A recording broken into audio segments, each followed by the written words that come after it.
What's up and welcome to another Mograph Mocast. I'm Dave. And I'm Matt. Joining us today is the super talented Caroline Lee. Hey, what's up? And Mograph is a supplement to our site, mograph.com, which is a motion graphic tutorial site with tutorials, plugins, podcasts, and other Mograph stuff. And on the show, we talk about everything ranging from motion graphics to Cinema 4D, After Effects plugins, render engines, doing business, doing taxes, being a contractor, or working for the man. You can email us, info@mograph.com. Let us know what you think about the show. Questions, comments, concerns, queries, grievances, show topic ideas, artist suggestions. We're on Facebook, Twitter, Instagram, YouTube, TikTok, mograph.com.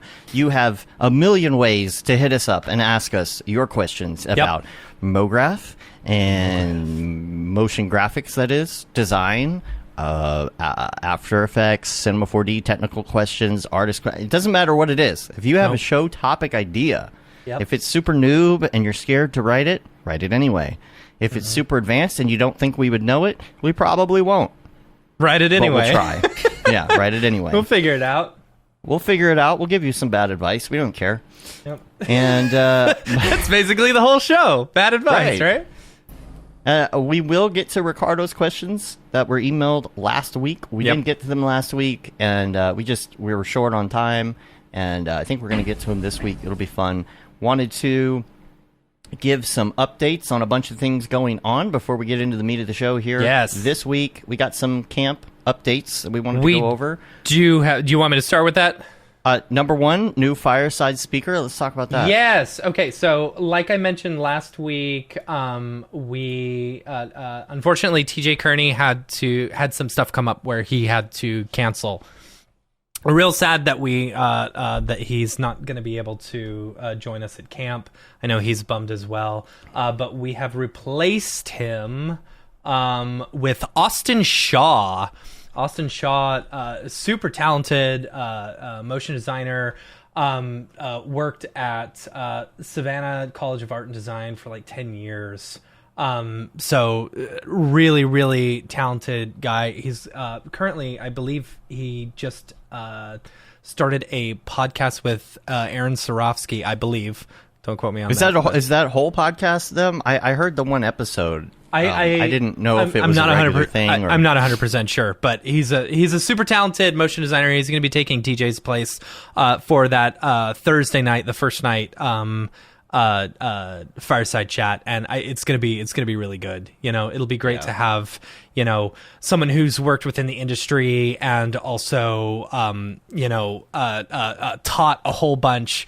It's got that extensive background. It's going to be really, really great to get an insight on that. I'm excited to see, because we've got Ryan Summers doing the fireside chats, or like moderating, so that we don't have to, and it's going to be great to see the conversations between Ryan and the rest of our group, because he as for those who remember Ryan from the last camp, like that fireside chat was just killer. It was great. And the thing is, we had no real moderation last year. It was just kind of all of us that were directors, kind of like, and I feel like he's going to be a great person to be the moderator. Absolutely. And kind of rein some of these conversations in. You really do need somebody in that situation when there's a lot of questions to kind of keep everybody on track and all of that. So that's going to be cool. And the other thing, too, EJ wanted to make sure that I mentioned this, is that he will be doing the beer tasting again this year. And he actually is getting his license to serve. Yeah, we're getting a bunch of us. So the one thing that when talking to the camp, where we're talking about having alcohol and stuff like that, it was one of the stipulations was that anyone who's serving alcohol has to be licensed, and so we made it a point that we are getting licensed, and we've actually had a couple of our people already get licensed. So it'll be great. We'll probably have 5 or 6 people licensed to serve, which will be great for everyone. So just look for those people. But yes, EJ will be doing his beer tastings. So I'm assuming you're going to say So he's going to bring some stuff, but the request is that you bring something that you would like to share. Yeah. Okay? And we're not talking like bring some Bud Light. We're talking about like if you have like a big bottle of like a sour beer or something like that that's just for a tasting, what you do is you bring it. you give it to him, and he's got to serve it, but he'll do the tasting. He'll ask you about it. You can, so it's, especially if it's something local, like a craft beer that's local, something you want to share with other people. It'd just be little tasting cups just to try these things. Yeah. And because he's the one that's licensed to serve, it will be nice and clean because he'll be the one serving it, and he'll wash up and make sure, lots of COVID restrictions and safeguards that we have to put in place. Yep. Which, by the way, is our next topic. Yeah, let's talk about that. So, there's been an uptick in Delta and stuff like that, mostly among the southern states, we've noticed. Oregon's been pretty good. They're still open at the moment. But there is a so basically, we're going to have to implement this based off of talking to the camp and stuff like that. We're implementing to make sure that everyone is staying safe, that all the campers are staying safe because, we're all traveling. We're all going to be doing, being close together and stuff like that, sharing quarters. We're going to be either, one, checking for vaccinations, so bring your vaccination cards, or two, we're going to require a negative COVID test within 3 days of camp. And not a rapid test. Yeah, not a rapid test either. So, just be aware if you're coming to camp, you're going to need one of those two things. That's what the camp is requiring from us. We just found that out last week. And if you're not vaccinated, we highly recommend, wearing a mask the whole time. I recommend that anyway, no matter where you're at, whether you're at camp or not. If you're not vaccinated, to wear a mask. There's going to be some mask but we will have a bunch of masks. We will have a bunch of masks, for people to wear if they're feeling unsafe for any reason or whatever. Also, we will have wristbands for everyone who's coming. We'll have red, yellow, and green ones. So green means I'm comfortable with hugs, do whatever, pick me up over your shoulders, bench press me, whatever, I don't care. Right. Yellow is, elbow bumps only, whatever, and then red is, keep your distance. I'm trying to stay away. Yeah. I'm trying to socially distance and stuff like that, and it's whatever you're comfortable with. We're excited everyone's coming to camp, and we understand, things happen. You can't guarantee everything. If, you do take that COVID test and it comes out positive, before, just let us know. We'll, we want everyone to stay safe, so it's not like we're going to just take your money, we do not want you to bring COVID into the camp. Right. And people are coming from different places all over the U.S., so we're really trying to be careful here. Yep. So, again, it's either going to be vaccine or negative COVID test. Yes. And masks are going to be, it's a requirement if you're indoors. It's in Oregon, right? For the camp? I believe it is. I believe it is. Indoors, yes, I believe it is. Yeah. But, like I said, we're going by their... Yeah. Their guidelines. Yeah. Yes. So, and it actually, it's not uncommon for the camps. Like Dave, your daughter went to a camp here, and that's what the same things that they required was a negative COVID test within 3 days. Yeah. So, we were at the Aryevs. We had to leave the Aryevs and go to because of the timing of it, because we were in Colorado and we had to get her to camp with the test. So that's funny. A lot of people are doing that. A lot of them are but it's kind of nice because if everybody there is vaccinated or has had a negative test, you're going to feel pretty confident. You're going to feel a lot more comfortable. Yeah. And that's really, ever since we started doing Camp Mograph, it has always been about making our campers as comfortable as possible. That's why it's a fully, what's the word, Dave? We provide food, we provide lodging, it's all of the above. We provide all inclusive. Right. We provide, alcohol and stuff like that. We've been wanting people to be as comfortable as possible. And so, we know with the Delta variant, we don't want to shut down again. We don't want to have to postpone this another year, So these are the things that we got to do in order to see each other. And I'm okay with that. These are things I'm willing to do. So to see each other. Yep. Exactly.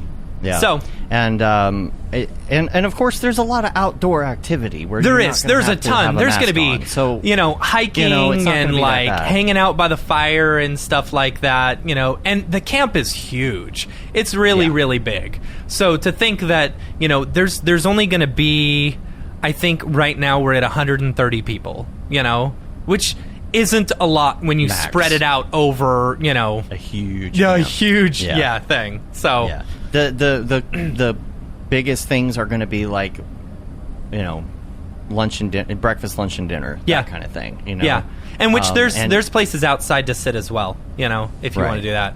So yeah, exactly. Cool. So there's a way for everybody to be comfortable. Yes. So. We do have some surprise people who are coming. So just for those campers who are coming, just be prepared because it's going to be fun. That'll be fun.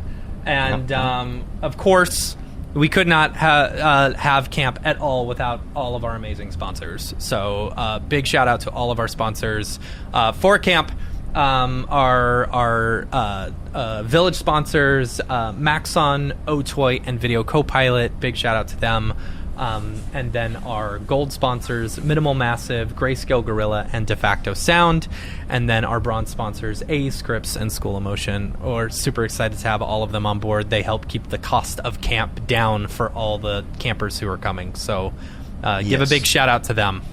So it'll be good. Yeah. Yep. We're like a month from exactly today. A month. Exactly a month. Man. To the day, dude. I'm like... Awesome. I'm not ready. Yeah, I know. I got a lot to do. We do, and we've had a bunch of stuff shipped to our house, and I'm super excited about some of the swag that we got. It's gonna be. We gotta hurry, man. It's gonna be great. We're gonna be out of town for. And we're gonna be out of town, yeah. So. Yeah, Matt and I are going to Maxon here pretty soon. So. I know a few people are coming into town early. Oh, my light just turned off. I'll have to turn that on. Give me 1 second. I know a few people are coming in early. If you are, hit me up, because we get in on the 7th to get everything set up on the 8th. We may be doing a small little, local meetup or something. Maybe not. Yeah. If we or do. even if we're at the camp a little early, yeah. Maybe come by, say hi. Like helping us out, helping us set up or something, that would be great. Yep. Just shoot us a text or something like that, Yeah. Okay, other week wrap-up things we got to get to real quick. I did want to mention Quarter Res. The email just went out for this morning. Quarter Res is happening, which we've always kind of joked about. Yeah. Quarter Res being like a mini meetup for Half Res, but that just came in this morning. That September 15th there will be kind of right after camp. Right after camp. Yeah. So we will not be there, unfortunately, because we will have just gotten back, and I believe that there's like a 3-day Maxon show during that, because that's where IBC would have been. So there's going to be kind of an extended thing that is going to be right after that. By the way, while I'm mentioning that, next week there's another 3D motion show. Yep. Just wanted to put that out there. That's going to be on Wednesday. Do you know who's going to be on that one? I not off the top of my head because I haven't done rehearsals yet. So let's see, Mograph meetup. There's going to be also, speaking of meetups, there's going to be a Mograph meetup Vegas on the night of the first day. It's Sunday, the October 10th, I believe. You can double check that. Just check our Twitter account. You can find the link on there to get tickets, and I'll make sure I put that in the show notes as well if you want to get tickets. This is the meetup that School of Motion does at NAB. It was at Beerworks. It's at a different place this year, so make sure you check that. It's called Tom's. Yeah, October 10th at 8 p.m. At Tom's Urban, Las Vegas. So that's Sunday. That's Sunday night. Yeah. That's the first night of NAB. NAB meetup, so you can get the free tickets there. I believe there's still tickets available for that, and go and thank all the sponsors from that too. There's a bunch of sponsors. It's amazing where that went. Joey found that picture of the meetup and sent it to me. I'd been looking for it everywhere and I couldn't find it. There's this meetup that we did, and there was, I don't know, maybe like 10 of us in a booth. And that was one of the first meetup years, and now it's as big as it is. It's I love that I didn't know anyone in the booth. Or at least like a majority of the people in the booth I didn't know, and now they're all very close friends of mine. Right. A couple other things I wanted to mention. Number one, the scholarship. We haven't really pushed this that much. I haven't really talked about it. I need to get some social out hopefully this week and push the Mograph scholarships for the Houdini course and for the Unreal course. If you go to mograph.com/scholarship, you can see both of them listed. You can click, you can see the requirements, but basically we are trying to give a few scholarships out on both of these things, whatever you're interested in. And you go on and you do a little video and you send a reel and you say, this is me and I'm not afraid of Houdini. I want to hop into Houdini. And so there's going to be a scholarship. We're doing 4 scholarships for Houdini. We're doing 2 for Unreal, I think. And we've got judges on these that are from their particular industry. You can see all the info on that on the site. I think on the Houdini one, we just added a judge. Simon Homedal will be one of the judges now as well on the Houdini side. So make sure that if you're looking to get into Houdini, or if you know somebody who's looking to get into Houdini and they cannot afford to buy the course, we really want to, help to spread this scholarship, get the word out so that people can apply for it. And so check it all out there. You can see the videos and things on the site. And let people know at the end of the summer, we're going to throw all of the entries to the judges, and they're going to get on there. And you get the scholarship. You also get a minted version of the scholarship as an NFT, and you get a little physical frame and all of that stuff. It's kind of nice. So make sure that you check that out. Mograph.com/scholarship. And an update on Brandon's course. Brandon's course is still in beta. We've got beta testers right now. By the way, if you are a beta tester, please get through it as quick as you can. I know I'm being a little pushy for that, but we'd like to get it out in the next few weeks. And I don't know if we're going to make it before you and I head out to LA. So yeah. We'll try our best, but also right behind that is going to be Caitlin's course as well, which I am so excited about that as well. Like, y'all are going to just love this. Yep. We came up with a name for it that wasn't sexual because it's Procreate. Procreate. That's kind of the problem. So it's going to be called Brush Up. That's the name of it. I like that. Instead of Procreate with Caitlin, or Let's Procreate, or Learn to Procreate. None of those titles are really going to work very well. So Brush Up. Make sure you stand by for that stuff. If you're looking to get into some advanced RTX stuff, that's Brandon's course. If you're looking to get into some illustration on the iPad with Procreate, that's going to be Caitlin's course. So we're excited about those launching because we've been working a long time on those. They've been working a long time on those. And it's just great. It's just great. I cannot wait for y'all to see it. Dave, there was a question in the chat how to get the scholarship. Oh, I think I addressed that already. Okay. It's going to be mograph.com/scholarship. Okay, cool. Yeah. Everybody's eligible. Yep. So. Real quick, I just looked up who's on the Motion show next week. John Lepore, Angie Ferret, Pedro Ramos, and Michael Rosen. It's going to be a good one. It'll be a good one. Yeah, that's good. Cool. All right. I have no rendering topics for this week, so the Ravcock section we can just go past. I think people are waiting for NAB the and quote-unquote SIGGRAPH, NAB, whatever. Yeah. And it's like the official events are all at different times now, but I think everybody's waiting till like next month or the month after for announcements. So now that we're through all of that, yes, Caroline, let's talk to you. What's up? I guess introduce yourselves to everybody. So I'm Caroline Lee. I'm a motion designer. I do 2D and 3D. What would you like to know? Well, I guess, how long have you been doing this? You're, I guess, relatively new to this, right? How long have you been doing this? I've been doing motion design, not relatively new to freelance, because I've done like freelance on the side of like other staff stuff over the years, but the full-time freelance thing I've been doing for a little over a year and a half now. But before that, I've been working staff freelance for like about 10 years. Wow. What made you decide to jump off? Yeah. Just the flexibility thing, really. My husband and I were out here in New Jersey. We were both doing the commute into the city and everything. Gosh, how long is that commute? Like an hour and a half? Hour 15, yeah. Yeah. So that wasn't like the main reason, but like definitely like added on to it after a while. But yeah, just having the flexibility to be able to grab different projects that were interesting, but then also have the flexibility to, just have some time like before or after work and not have to, rely on weekends to really like get other things done. So for sure. So that's really what drove me into it, but I've been doing it for a while. Yeah. Tell us about those your night times whenever you're working a full-time job and also freelancing at the same time. It's that's hard, Yeah. I really didn't do that when we moved out to where we are now. Before we ended up in the suburbs, we were a little closer to Manhattan.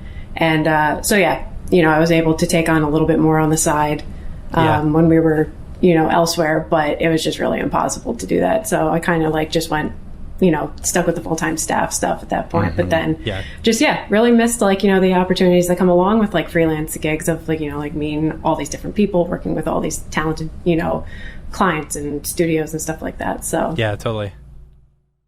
Well, you tell us about the screen name. My handle? Because your handle, because it's not, when I was originally the first time searching for you a while back, I think during one of the motion shows, I was like, wait, like sometimes like you're trying to match a name with a handle and you're like, is this the right person? Because it's formerly Albrecht. Is that Yep. Is that a maiden name? Yes. What's the story? So my maiden name was Caroline Albrecht. When my husband and I got married, we were trying to think of like puns for the wedding and everything. And that was something that came up and we were just like, you should do that for your website. And I was just like, that's a great idea. Yeah. So that kind of became the handle. But so formerly, it's just a pun on the maiden and married names. Yeah. That's funny. No, so everything that you have on your Instagram account, is this everything that you are doing in this new freelance, or some of this what you did when you were at a previous employer? It's a combination of stuff. So it's stuff that I've done freelance, it's personal pieces, freelance client stuff that is publicly available, and then it's a lot of stuff that I've done at other places that is out on the interwebs. So it's a combo of all those things. What inspired you to get into motion design? I ever since I was little, I always just like loved like Disney movies, drawing Sunday comics and stuff like that. As soon as like Toy Story and like the VFX for like the first 3 Star Wars movies and those breakdowns have come out and everything, I was like, that's really cool. Like that's first 3 like episode 4, 5, 6 or episode 1, 2, 3? No, 1, 2, 3. Because I don't know if I ever really saw any like breakdowns for 4, 5, 6. Yeah, those are the original. But like they would show like behind the scenes stuff in those DVDs for like the 1, 2, 3, and like when you could see like just like the models that they would build and like just even some of the green screen stuff, I was like, that is so cool. Yeah.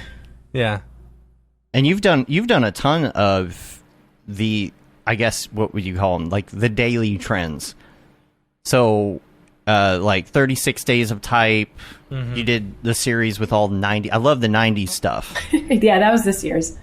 Yeah. Yeah, the 36 days thing is the only like daily challenge that I've ever really participated in. I know a lot of other people do like daily renders. I couldn't keep up with anything like that. Right. But it does look like you've done a lot of them though, either way. And so has that getting the hour and a half commute back helped you a little bit to have time to do stuff like that? Yeah, it definitely has.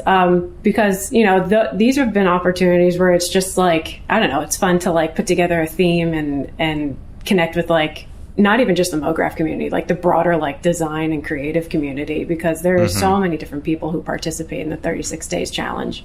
I would just try to do it when I had the time, try to keep to the timeline that they give you, which is challenging. I guess that's why it's called a challenge. A challenge, but, right. Yeah, no, it's been a lot of fun. I've done it for the past 3 years. I'm looking at your 36 Days of Type. I love it.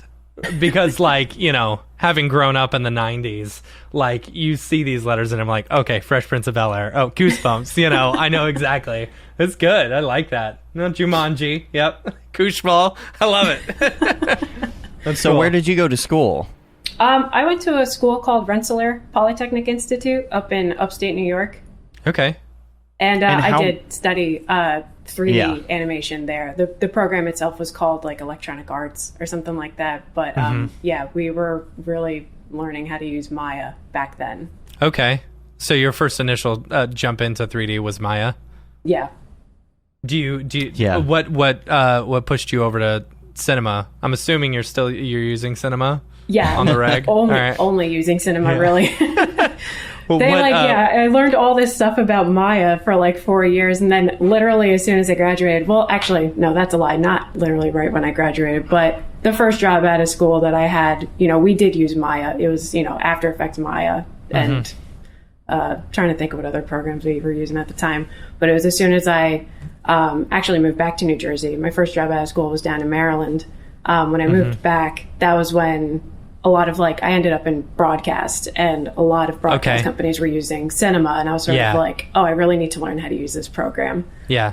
Did you find the transition, like, about how long would you say the transition from Maya to Cinema 4D, like, before you felt like, okay, I'm 100% comfortable in this? You know what I'm saying? Trying to think back on it, but like, I don't know. I feel like everything That's good. feels That's pretty good. comfortable after If you like can't a year. remember, if it didn't make an impact, then that's good to know. Yeah, it's like, so all this complicated Maya stuff you've been doing all this time, that's gone now. Yeah. Oh my God. Yeah. Yeah. Like there's a button for everything in Cinema 4D. I'm like, wait, I don't have to pipe all this input stuff like to make Right. something work. Yeah. Yeah, and that was kind of my question with the schooling, too, because we always ask, okay, A, did you go to school? Yeah. And then B, if you went to school, was it on motion design, or was it film, or was it something completely unrelated? Because some people are like, yeah, I got my bachelor's of science and whatever, or I got a degree in, I don't know, biology. And now I'm doing motion graphics. Right. You know, it's kind of, you never know, right? Yeah, because the David Ariev method of getting Right. getting a master's degree in neuroscience and then going into motion design. right, exactly. And then if you did take it, if you're someone like me who was taking those classes back in '99, just like you, it wasn't on Cinema 4D. So it's interesting to see where with everybody who was not in Cinema 4D or was maybe not in any sort of program at all, like how they ended up where they are. So out of college, I guess before we go out of college, though, besides Maya, what else were you were you learning? After Effects? Were you learning anything having to do with anything cinematic? Were you learning about cameras? Were you learning about print? I took a couple of film courses, maybe one or two. Cool. So having just like the basic knowledge of like, you know, how camera works, doing like story development, character development, those types of things. Before we jumped into Maya, like, you know, we did like the very fundamentals of everything in like Photoshop and like animated, like, you know, ball bounces and Yeah. those types of things. We really didn't use a lot of After Effects, which is kind of funny because the first job that I did get out of school, that was like one of the questions. Like, I really only knew how to use After Effects to sort of like edit whatever I put together in Maya into like a little reel, so to speak. Yeah. Right. Yeah. So when I got to like, you know, the interview for the first job, they're just like, do you know how to use After Effects? I was just like thinking in my head, I'm like, yeah, I mean, I've done these little things. I guess that's how you use After Effects, right? And it was just way more than anything I've ever done in After Effects. So no, that's like one course that I really wish that like we did a little bit more of when I was there, is like really learning After Effects, because that's become like a tool that I use daily. So How long was the program that you did? Was it a 2 I was or there 4 for 4 year? years. 4 years. Okay. Yeah. Yeah. See, when I went to the Art Institute, it was a 2-year program. You came out with an Associate of Applied Science, and we had to take 2 After Effects courses.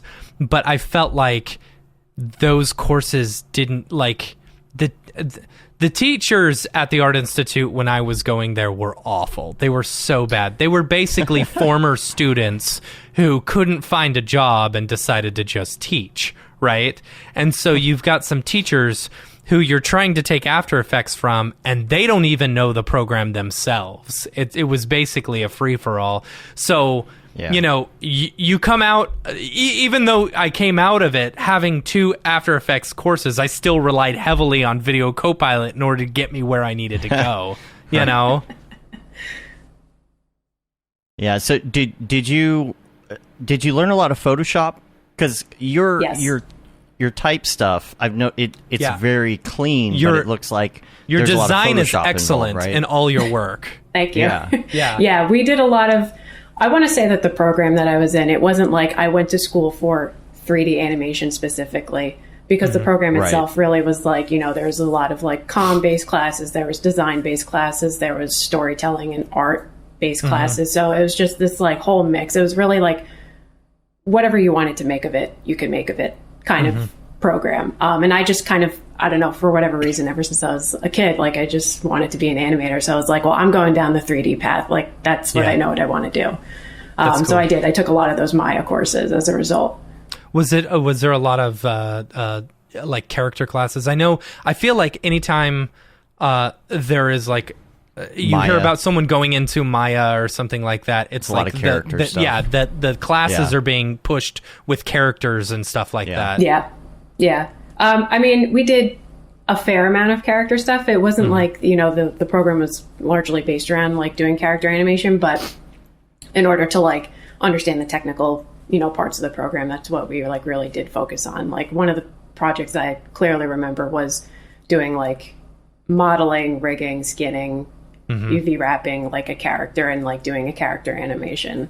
Yeah. Which was horrible, but yeah, it sounds horrible. Oh. Yeah. I mean, like horrible in that like the end result that I made was not that good, but no, I mean, character really got to animation be is into beautiful. characters. Like, the people that are good at characters are really into characters. Yeah. It's you know? such a Like, specialty. Yeah, it is. Yeah. Yeah, it is.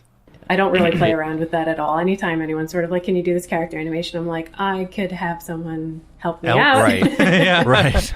Let's see, who can I call? Yeah, exactly.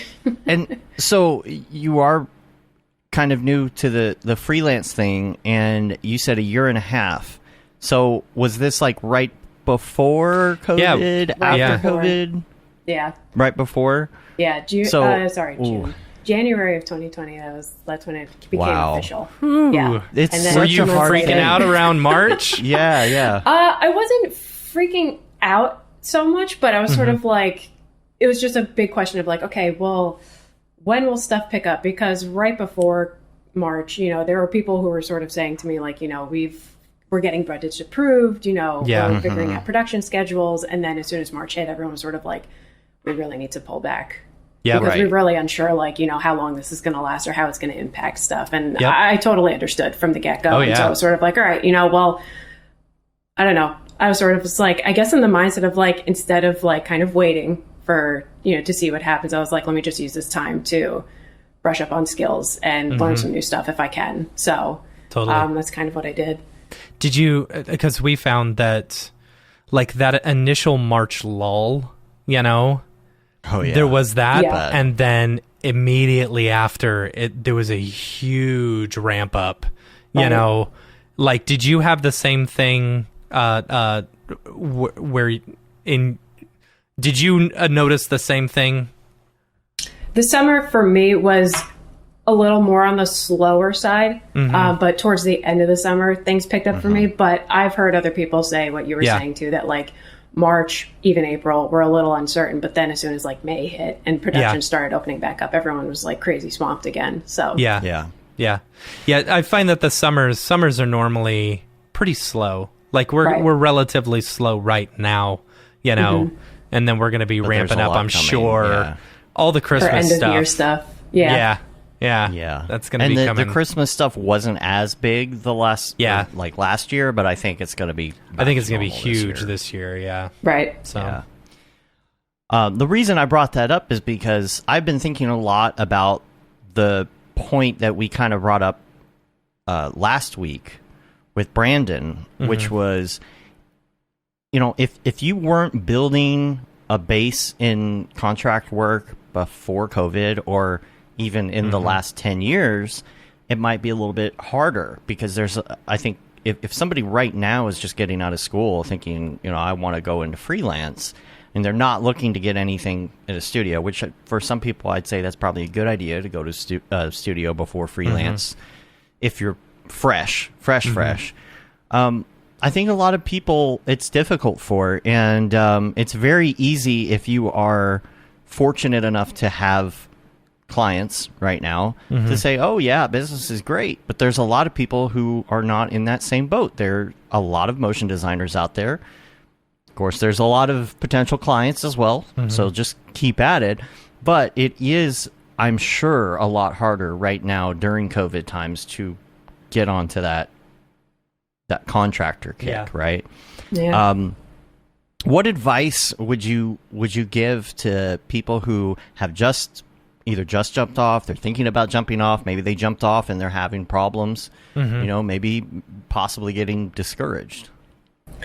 I would just say the Mograph community is just like super supportive. Excuse me.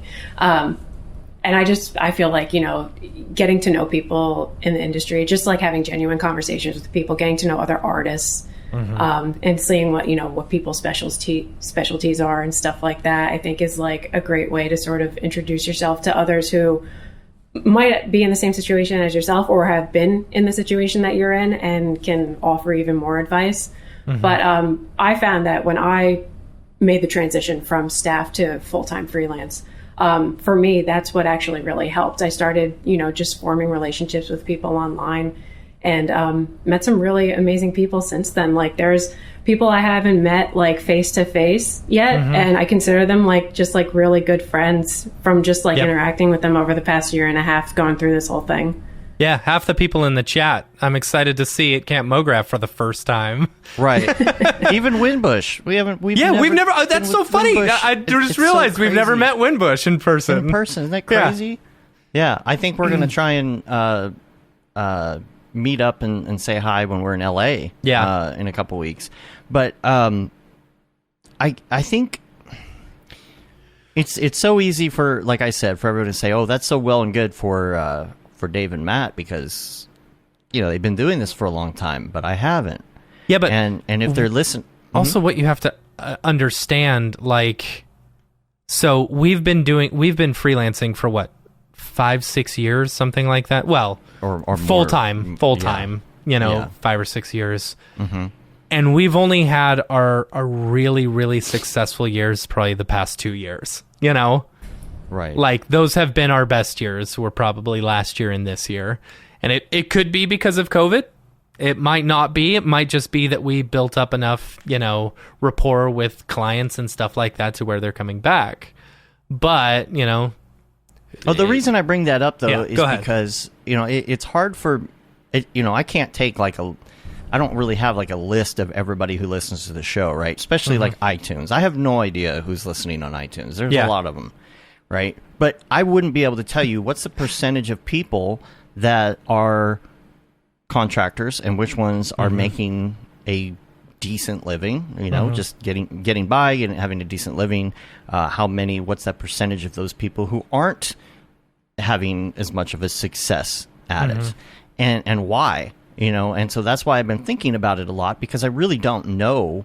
I would love to actually hear from people who are maybe trying to really push this contractor life, in that independent life, and maybe are struggling, and maybe they have questions, because it is real easy to be like, oh, this industry is great because I'm doing great, So my question that keeps going through my head is how to help people be successful if they are having a hard time. Maybe there's something we have learned, or something that we could pass on to help people, find clients and make more connections and really thrive in this, especially if they're brand new. So when it comes to getting those clients, though, right? Like maybe you make your good connections online, you meet some great artists.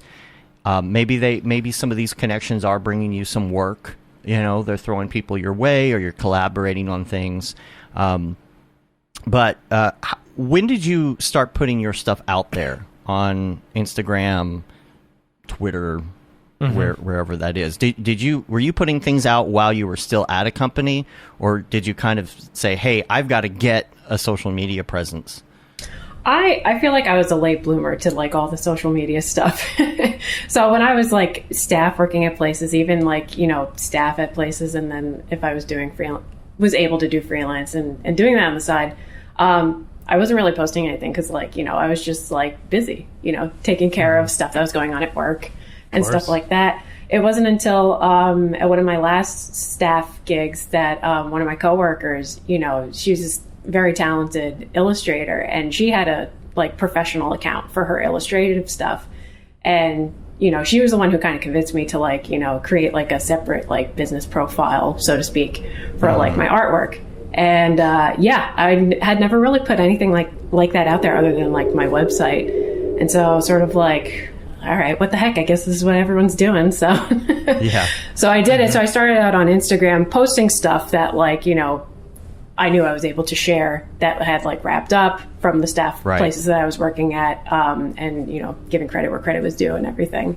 And, would post those things, any personal projects that I was working on, I'd just throw that there too. If I was following along with the tutorial and learned something new, like I would share that. But I joined Twitter like around the time when I kind of went off on my own. And that's when I really felt like I really started to like meet a lot of people in the industry.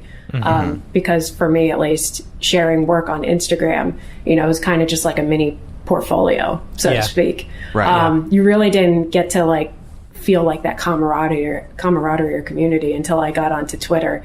And that's when I really like started to discover all these like just talented people in our industry, and everyone's so nice. Like it's just been so I'm so grateful for like everyone that I've met like on Twitter and Instagram, because it's just so much fun like interacting with everybody, learning about everybody's backgrounds, how they got into the industry, what their specialty is.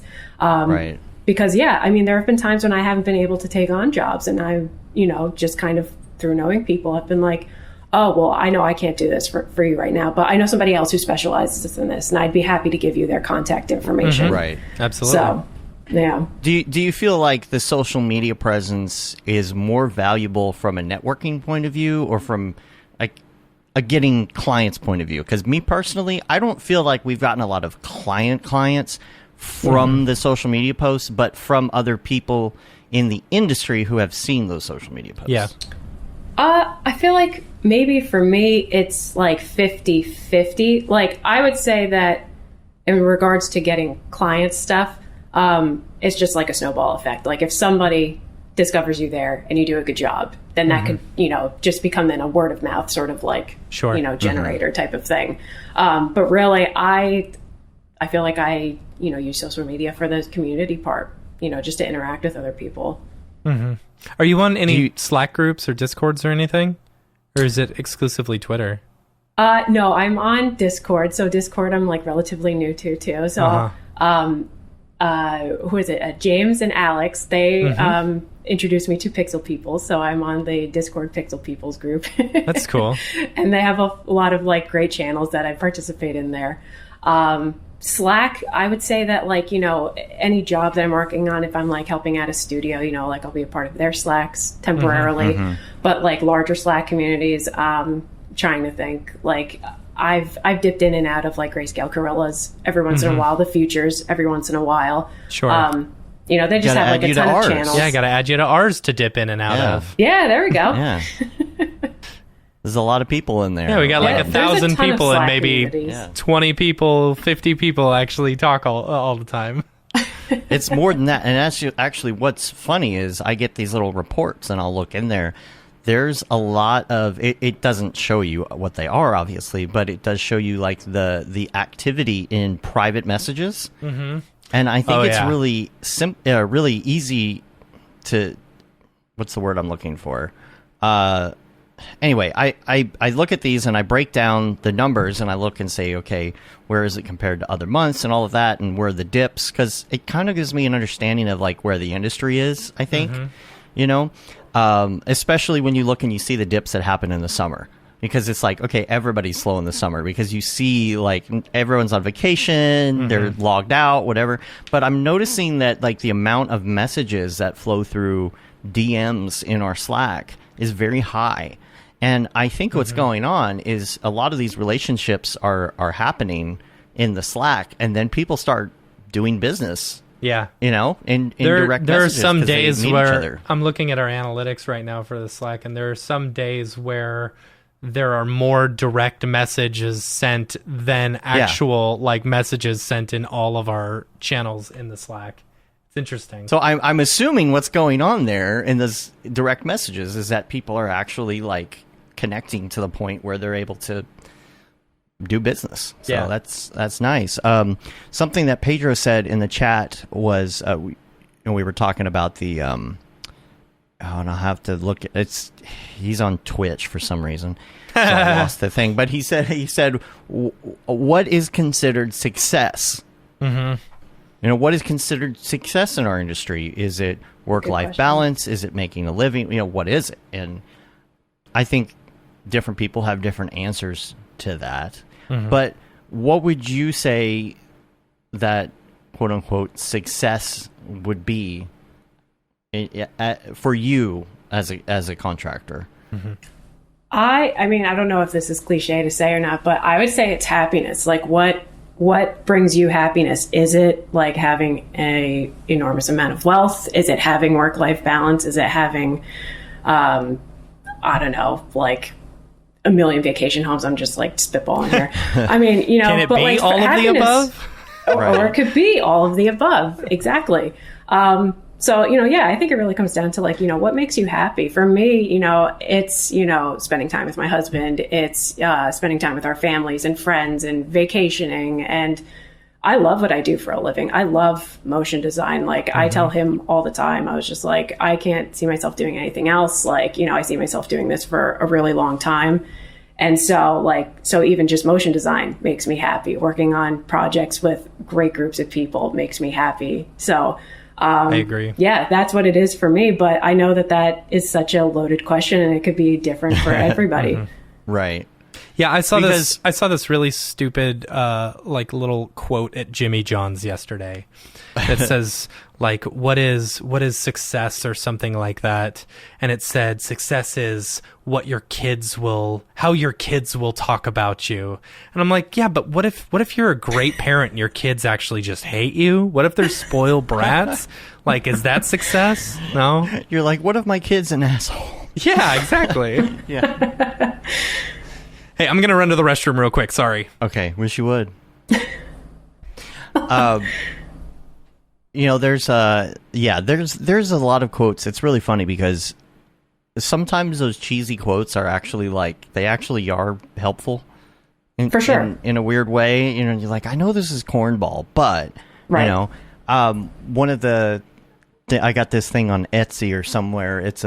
I need to frame it. I've got it sitting here, and it's a quote from Futurama in the episode where Bender is. I don't know if you've watched. Did you ever watch that show? I didn't.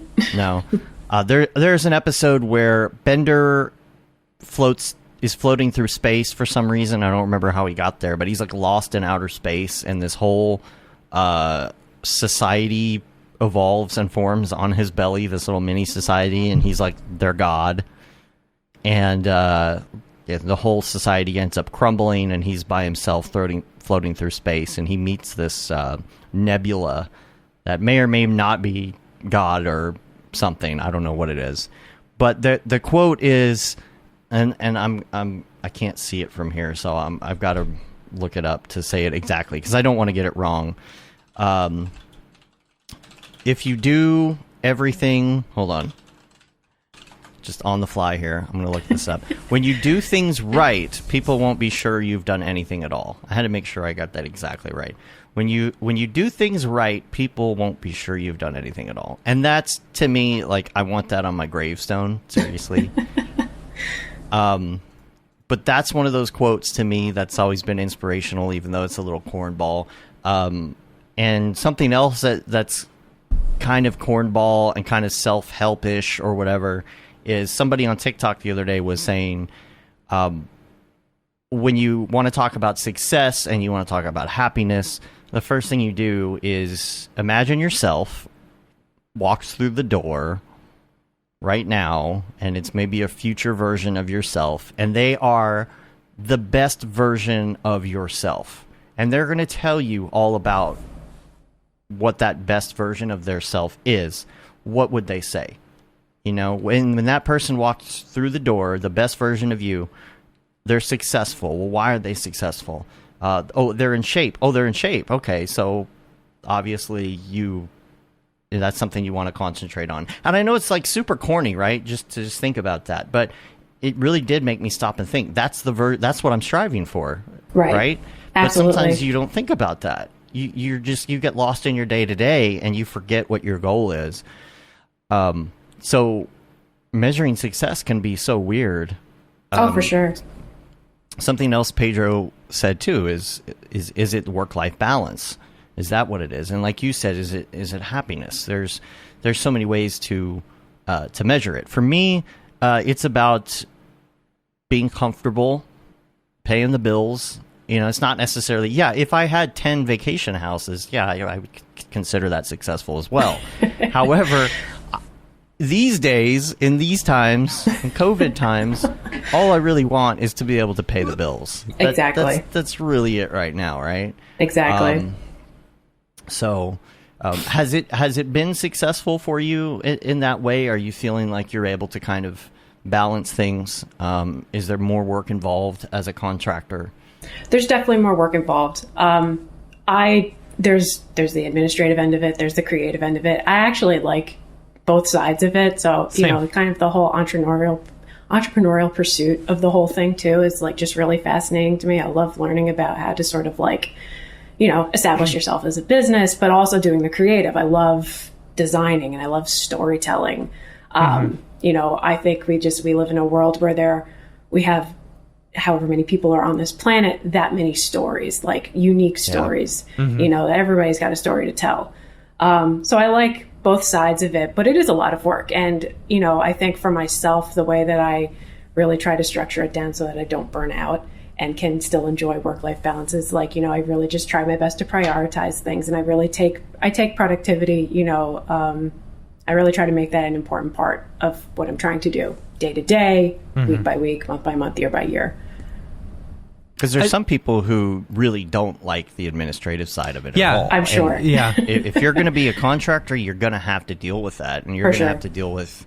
I mean, even Matt and I, sit down to talk to the accountant the other day, and my brain just glazes. Like, I'm just like, I hate accounting stuff. Yeah. I don't want to talk about it, but I have to. Do you feel like there is a certain type of person that is really built, like, for example... I'm a very outgoing person. I love to talk to people. When I'm at an event, I'm all over the place. Just seeing who I can chat with and blah, blah, blah, being schmoozy Matt and stuff like that.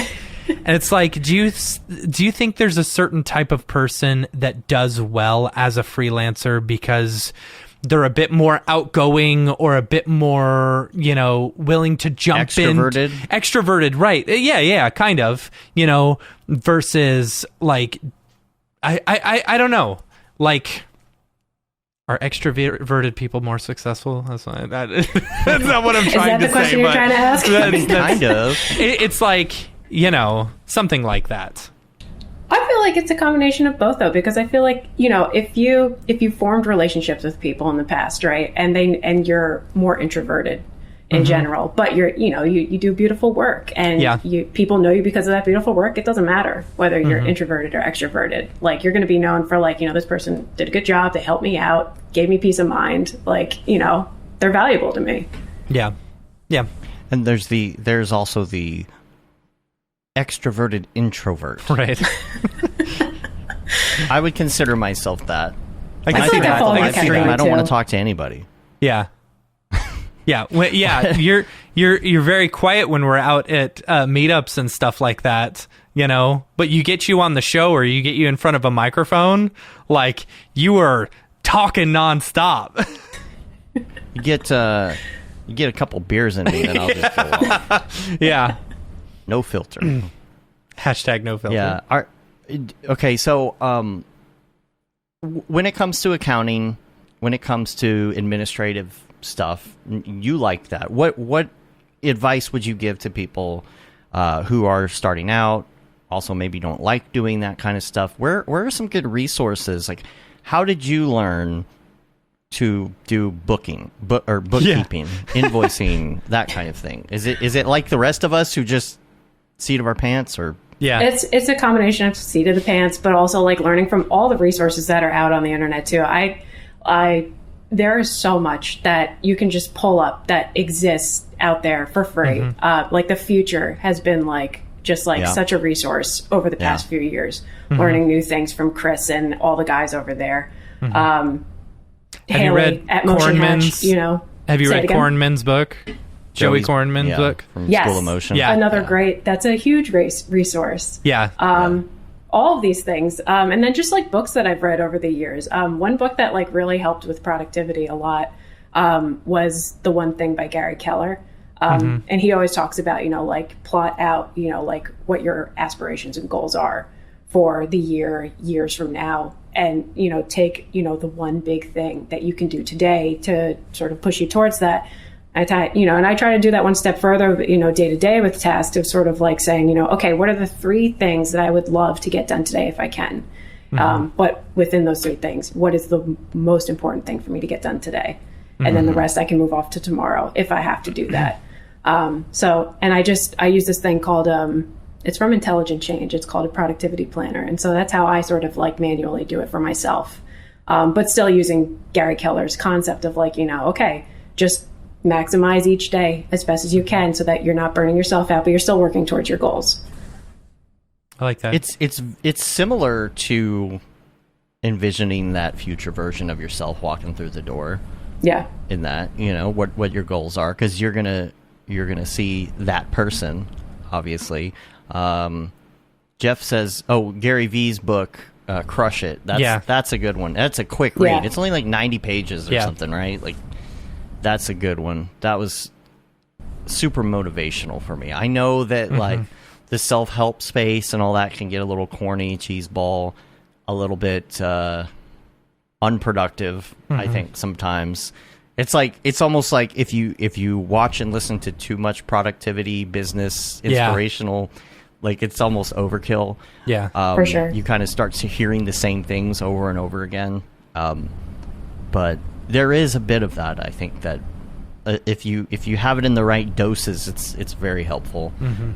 Just like the Bender quote or whatever. Right. But everything in balance, right? Like that's what they say about health and those types of things. Like everything in balance. Right. Learn when you want to learn, but also like enjoy like the now. Like enjoy creating what you're creating right now. Enjoy everything outside of the motion design world. And one of my questions, I guess this is a toughie, but one of my questions has been, some people will say, okay, well, you're working too hard because you're working X number of hours a day, right? And when it comes to work-life balance, you definitely need work-life balance. But sometimes I find myself in a situation where there literally isn't anything else to do except to go watch some more Netflix or TikTok or to sit down here and do something productive, I would fun, say, or valuable. So I would still call that work-life balance because, the thing about our industry is this isn't just a job, it's also a hobby for me, because how many, like, it's like, to me, it's like, okay, so if a painter is a painter, right? Like, I'm sure they enjoy painting, right? They don't necessarily see it as a job per se, but yes, it's their way of making income, sure, but they still do it because they love painting. That's what we're doing too. It's just, in digital format in a 3D space instead of a 2D space, like sometimes it is great to unwind while making something, For sure. Yeah. And sometimes some of the little tasks are actually fun if you can like, you know, like Aryev says, you listen to a podcast while you rotoscope or something. Right.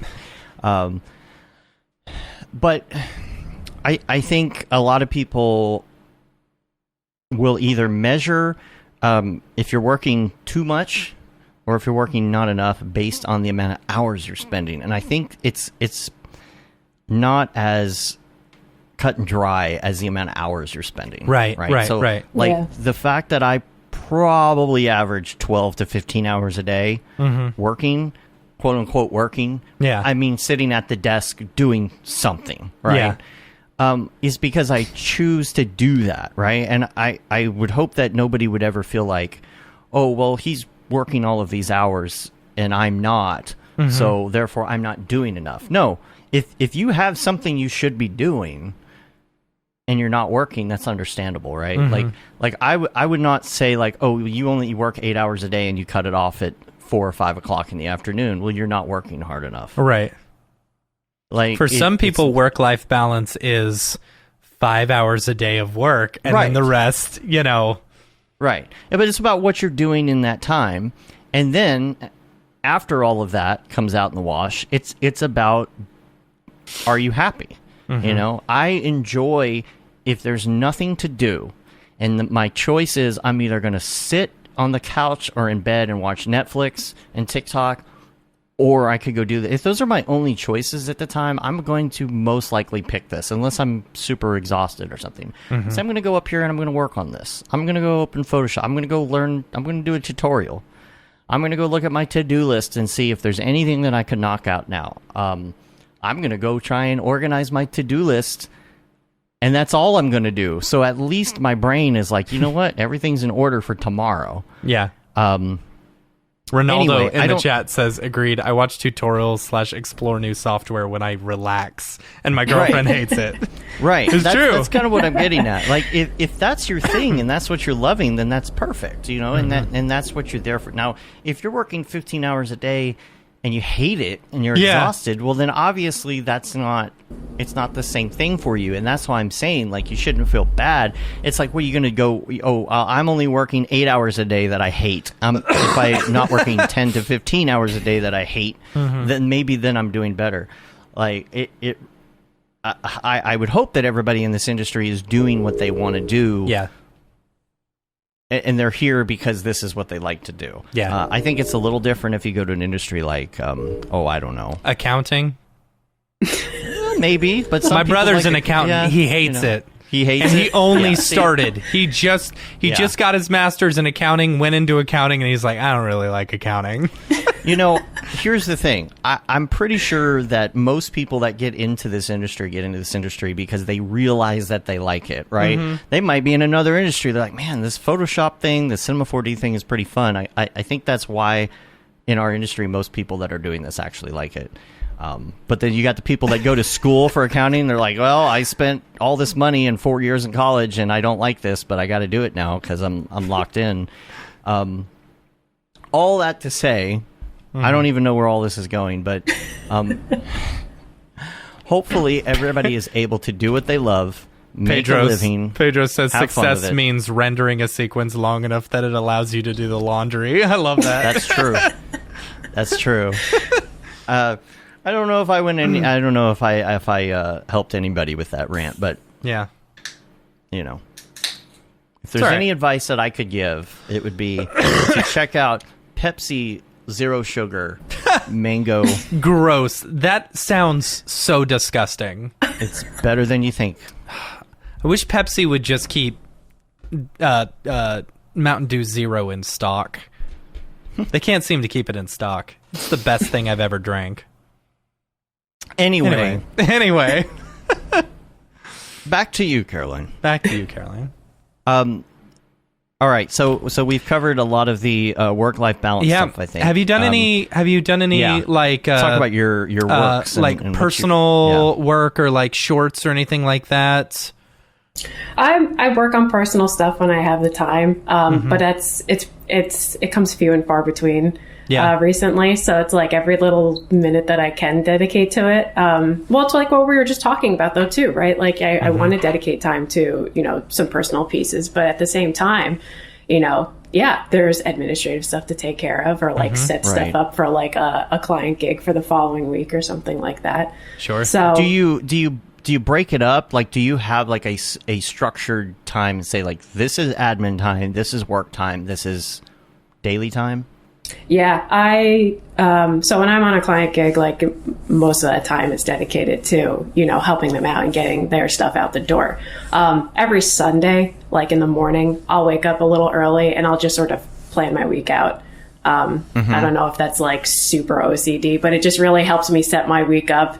And that's what I do. I'll plot out what are the biggest things that I need to take care of this week? Oh, this, and this. Okay, fine. How do I spread this out over the week? And then once that's done, or, however I want to prioritize that, like, what do I do with the free time? And sometimes that's personal pieces, or it's, like someone else is saying in the chat, like, learning about some new stuff. Like, I've been wanting to understand ACEs for the longest time, and I feel like I constantly say, I'm like, okay, this week I'm going to try to understand this, and it's always on the back burner. Yep. All the people who are very vocal about ACEs, I swear 90% of the people on the internet who talk about ACEs don't even know what ACEs is. They just want to make sure that their software uses ACEs. That's funny. In case they ever decide to learn how to use it. So do you ever feel what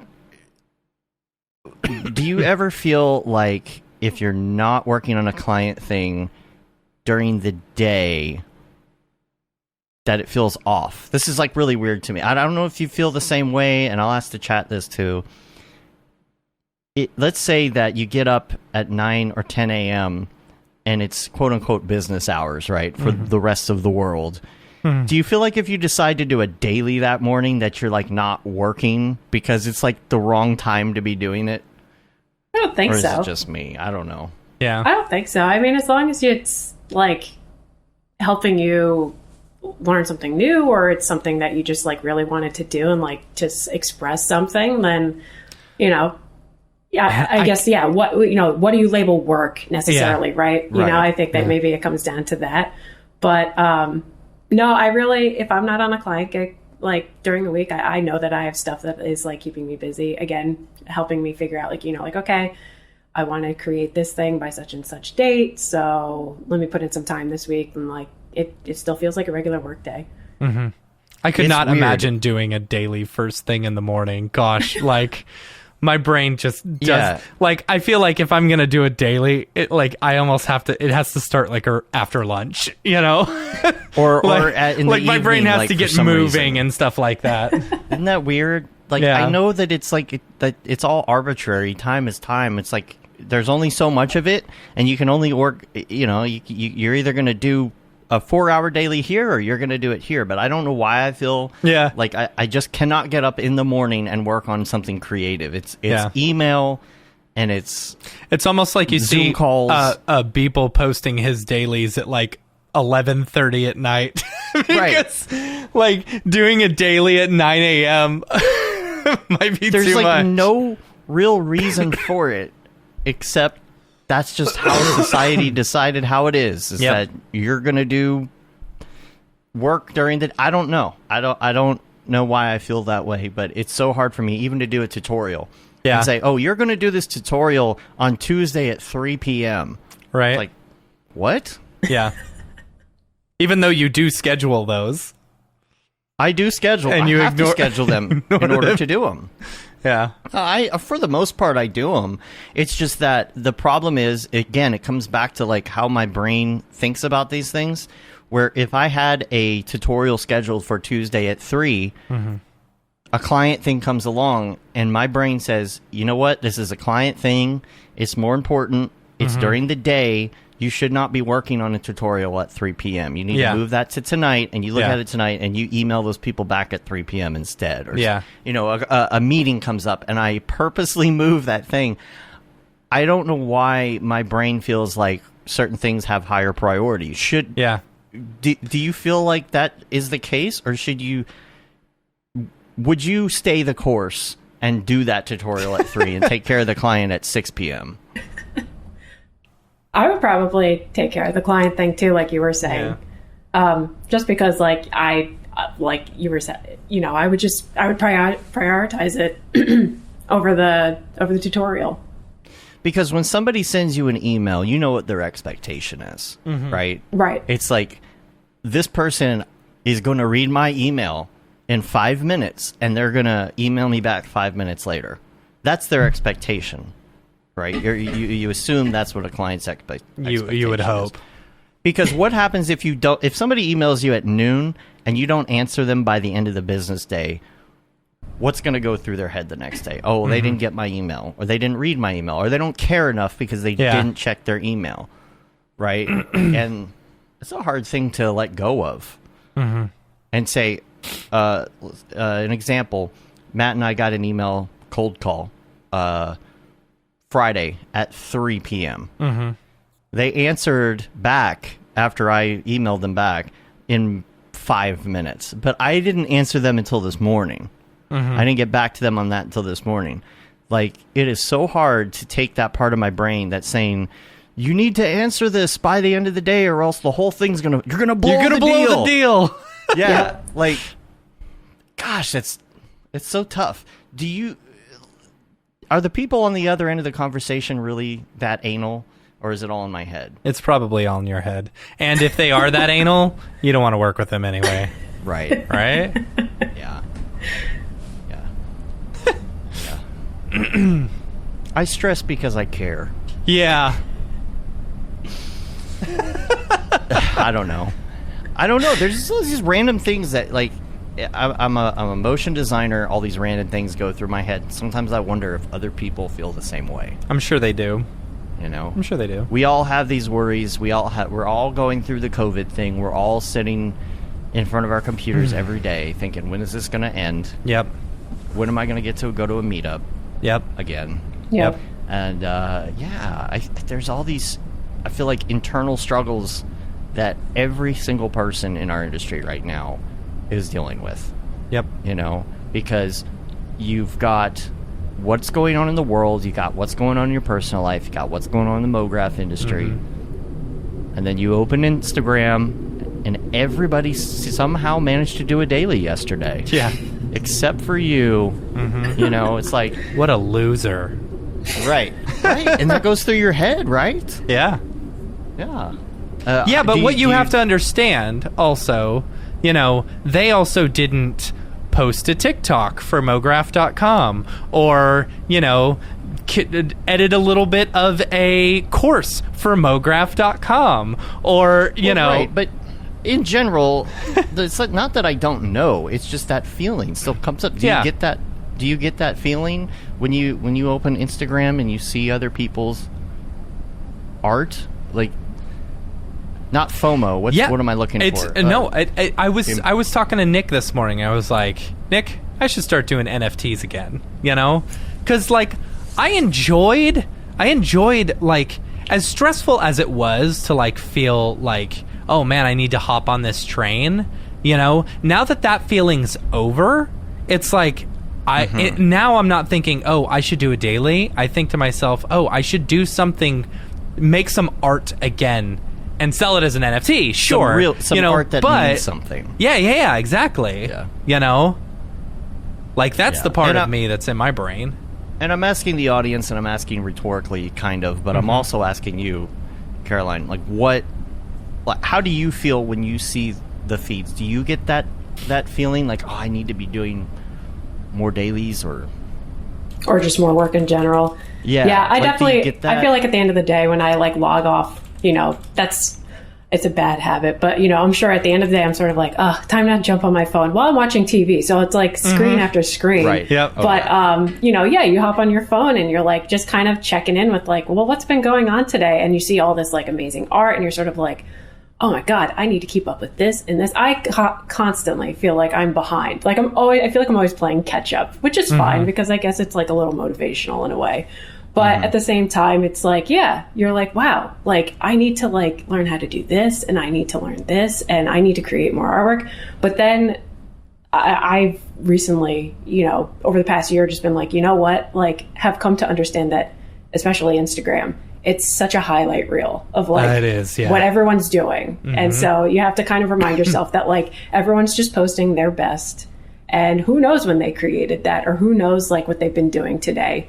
So once you can kind of like get out of that mindset of like not comparing what you're doing to what other people are doing, it really does lift a weight off your shoulders. You know, you can just focus on yourself and your family and, you know, your immediate little area. Yeah, totally. It's the fact that the collective of Mograph makes it feel like everybody's posting a daily, and they're For not. sure. Yeah. That's right. 10% maybe 10% of your feed will post a daily every day if they're doing dailies, right? And then the next day, the other 10%. And one of those days, it's you in the 10%.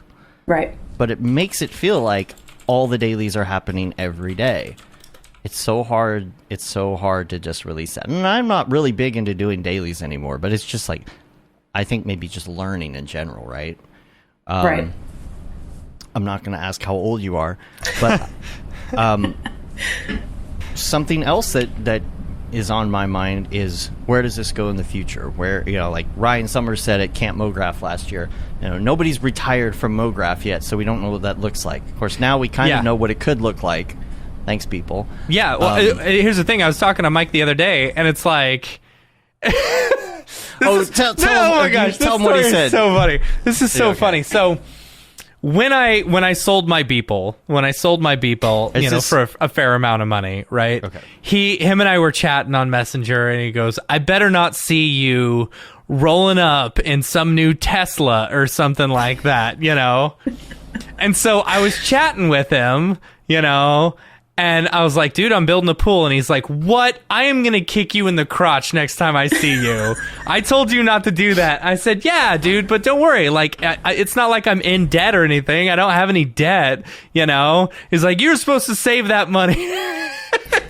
And so he said, I said, "Oh, come on. You haven't splurged at all with all the money you've made?" And he said, you know what I bought? I bought a new Toyota Camry." Oh, okay. I'm like, but no, that dude, seems this about right. Like Mike is busier than ever now because he's running his own businesses and stuff like that. You know, no one's gonna retire from this. We're all gonna, I don't know, maybe some will retire. My question for you would be, where do you see this going for you in the next 10, 15, 20 years? And do you feel like your plan will change as you get older? Like, where do you feel yourself fitting in to this industry? And let's make it a long time. Let's make it 20 years. 20 years from now. 20 years from now, I mean, I would love to, you know, we've been talking, you know, come back full circle. You know, we've been talking about like, you know, okay, like what advice would you give motion designers starting out, wanting to venture off into their own freelance endeavors? You know, 20 years from now, I think it would be really great to be in a position to give people opportunity at motion design jobs and gigs and stuff like that. I love the creative stuff, but I think what really draws me the most to the work that we do in this, you know, industry, in this collective of people, is just interacting with everyone else in the industry, just forming those connections, making friends. I mean, I feel like half the stuff I did my whole life, whether it was playing sports or being part of some organization or, you know, even just like doing motion design, was like the fact that I was going into an office or I was going to a sports team and hanging out with friends. Like, that's all I want to do. Like, I want to create and I want to be with like just great people creating together. So 20 years from now, if I could create that opportunity, I think that's where I would love to be. Just hanging out with people, creating stuff, and, you know, helping people tell stories or, you know, create something that's they're picturing in their mind that they want to get out into the world. So that's what I would love to do. Yeah. I feel like other industries, there's always this thing where like, oh, well, that person's old, you know, so they're not as relevant anymore, right? Like, that's the whole... And I don't know where that is with Mograph because it's not an old enough industry yet, but there's still that fear with me that, oh, you know, you're 40 now, you're not going to learn anything else, right? You're going to be that guy where they're like, He doesn't know how to do, advanced AI particle simulations on this new platform. That will be me, because I'll be the 50-year-old who doesn't have time to learn that stuff. And I don't know where this goes in Mograph, because it's not an old enough industry yet. And that's always my fear of the future. It's like, okay, do I need to be learning this stuff?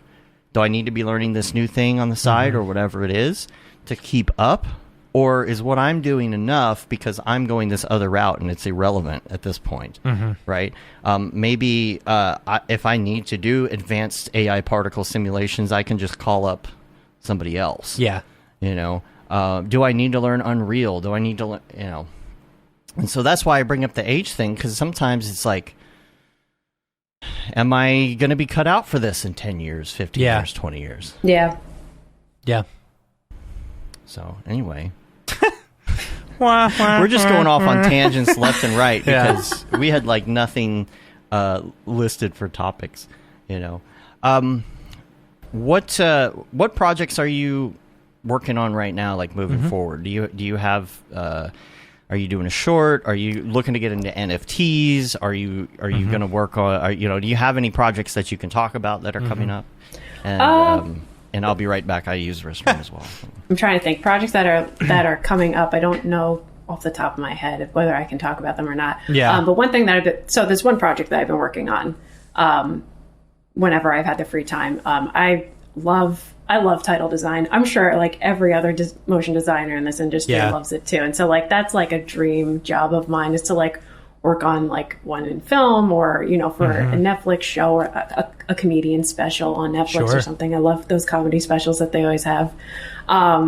So I read Bad Blood last year during COVID, and I thought it was a phenomenal book. Like I never heard the story about it until I read it, and I was just mind blown by the whole thing. What's it about? It's about that company Theranos. Oh God, what's her name? I'm drawing a blank on it now. Elizabeth Holmes, I think is her last name. Okay. And so she formed this company years ago where like she was, I guess, like selling a device that could like do like really quick like blood sampling and like tell you like, give you a whole read up on your blood or whatever. Okay. But it was completely fraudulent. And so there's like a journalist who kind of like wrote this book called Bad Blood. And it's like his account with, other people who kind of came forward about what was going on inside the company. And it was a book I couldn't put down, because it felt like it was nonfiction, but a thriller. Like it was a really good book. And I know there have been countless documentaries about the whole situation too. So I'm sure there are title designs, so to speak, out there for these shows that exist about it. But I was like, I kind of want to create like a fictional one for like a fictional thing. So that's what I've been working on in my downtime, is like, it's a lot of, 3D modeling and compositing and VFX, and like I've storyboarded stuff out. I've worked on a couple of style frames for it. But, still figuring out like the best ways to sort of like do some of the shots. Like, do I need to do the completely, practical effects route where you have to like really rig something up? Sure. Or can I achieve this in Cinema 4D or After Effects, or a combination of the two?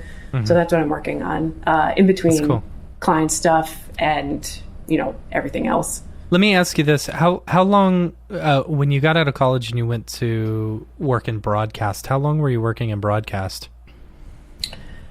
I would say that I've been largely working in broadcast. So my first job out of school, I was in a post-production house called Pixel Dust Studios. Okay. And so a lot of the clientele was like Discovery, National Geographic, those types of shows. And so we were doing a lot of the graphics packages for those things, doing a lot of the interstitial graphics in the shows as well. When I came back up to New Jersey after being down there for like a year, that's when I kind of got into like the day of air kind of like broadcast environment. Right, sure. And I was in there, I was doing that for like the longest time, and then somehow like switched into like still staying within like broadcast television, but then more so on like the marketing or advertising end of it. Sure, okay. So I've been pretty much in broadcast for like the most part. I was going to say, because like talking about your love of title design, I feel like having a background in broadcast, definitely lends itself well to that. Like Dave and I used to work at a company together where we were doing logos, flying in logos and stuff like that. And that became, something that we truly loved doing and got really good at it and were able to do those really quickly, But yeah, that was actually going to be my question. I definitely understand the love for title design, especially having a broadcast background. Doing those dailies, daily things that had to be done like real quick on the fly and all of that. Did that repetitiveness give you? Do you feel like it gave you an edge as far as like being able to do stuff quickly? I don't know if it felt like it like gave me an edge. It was really just more so an opportunity to have some more familiarity with like the different tools that are in Cinema 4D and, After Effects, just kind of, working myself to like a quick deadline. But I mean, yeah, like that's what broadcast is though at the same time, especially when you go to more of the like day of air end of things. It's really like quick turnaround stuff that has to be done for that day because stories are breaking constantly. Especially in like broadcast news. And that's what I was in for a large part of it as well. But for the stuff that I was doing in the post house, we had, I forget how long we would have for those types of things, but you're putting together lower thirds and interstitial graphics, which are always kind of specialized, and you're working on a show opener. So I think that's really where I did kind of fall in love with like the title design stuff, because the show openers were always just like really cool, like doing flashy stuff. And it was always a combination of, at the time, like Real Flow and Maya and After Effects and Nuke and stuff like that. Hi, my name is Sashia Dumont. I'm a writer, actor, and filmmaker. Hi, my name is Paul Robinson. I'm a director, DP, and filmmaker. We are the creators and hosts of the Go Gorilla Filmcast, an online source for all things indie film. We are a husband and wife film team and co-owners of Sen3 Productions, and we started this podcast for filmmakers like ourselves who were producing on micro budgets with skeleton crews. Go Gorilla is a weekly podcast that features various talents in TV, film, and web series productions. We've interviewed filmmaker powerhouses like Kestrin Pantera, Richard Raymond, Alex Ferrari, Cassandra Ebner, and Ryan Connolly. Amazing actors like Hannah Ward, Lou Taylor Pucci, Chris Wataski, and Eileen Gruba. Groundbreaking cinematographers like Jody Lee Lipes, and Jessica Lee Gagné, and many more. We also offer weekly reviews of our favorite films and shows, which vary from low-budget first-time filmmakers to A-listers and everyone in between. Go Gorilla is proud to announce that we have officially joined the Mograph Podcast Network. So if you love filmmaking as much as we do, tune in every Sunday for a new episode of the Go Gorilla Filmcast, your source for all things indie film. Now available on the Mograph Podcast Network.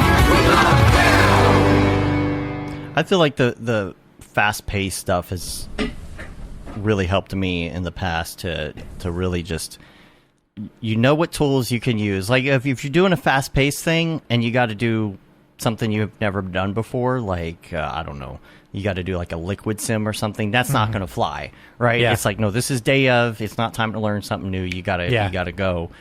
That helped me really lock in just my it helped me lock in the repetitiveness, the 10,000 hours of doing something, because you do it also every single day. You learn where and when you can cheat, as well. That's a big thing. Right. Yeah, there's something fun about that fast-paced day of, some of the stuff that I did when I was on the road was like graphics packages for live shows and things like, arena shows or whatever. It was always like, you got to get in there that day, start setting up, get your stuff running, and do the graphics for it, and be ready to go by 6 p.m. when the doors open. There is no getting around that. And if you're doing a live show on TV, it's the same thing, right? Yep. Like if you work for The Daily Show, you got to make those graphics that day. Yep. It feels like that experience is very helpful. Like what I was saying earlier, like if you're just getting out of college and you're going to go straight into freelance, you may not get the opportunity to do something like that and work in an environment where you get to learn when to cut corners, when to purposely cut corners. For sure. Yeah. Yeah. I'm also really bad about cutting corners. Like, there are times in which I could just use stock footage and I'm like, or you know, like fake a simulation when I'll actually go through and actually do a full simulation. It's like, why isn't this working the way I want it to? Oh, because you're using actual particles, stupid. Stop that. Right. Yeah, like people who will try and do a sim for a quick one-time thing. Yeah. It's like, no, they can't get the sim right because it's not bouncing this way. It's like, why don't you just keyframe that bounce? Right. You know? Yeah. Or smoke. Oh, I need this smoke thing. I better do a big smoke render I could really just use some stock footage and do an overlay, you know, Right. in After Effects. I'm real bad about that. When you're in 3D, specifically, what is your favorite thing to do? Like, so let's say you're doing titles. There's going to be probably some 2D, 2.5D, and there's going to be some 3D. What's your favorite thing to do in 3D? That's a good question. I'm like trying to think now. Specifically in 3D, I would Like maybe say not characters, right? Like not Right. Yeah. I would say more of like the Mography stuff. You know, like a little bit of modeling and then, you know, sort of using the Mograph tools to kind of like push things or fly things or split things, you know, just kind of creating like dynamic interactions. Cool. Yeah, because I find myself finding an excuse to do something that I like in 3D at any given time.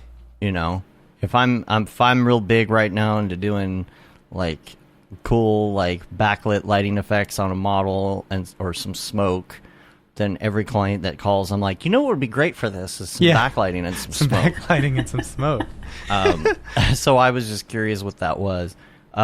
We've got some Cinema 4D questions that I thought maybe we could go through and attempt to answer here. Do we have enough time for that? Just curious. Yeah, we got time. We're good. Is everybody good on time? I have a hard out at like 3:30.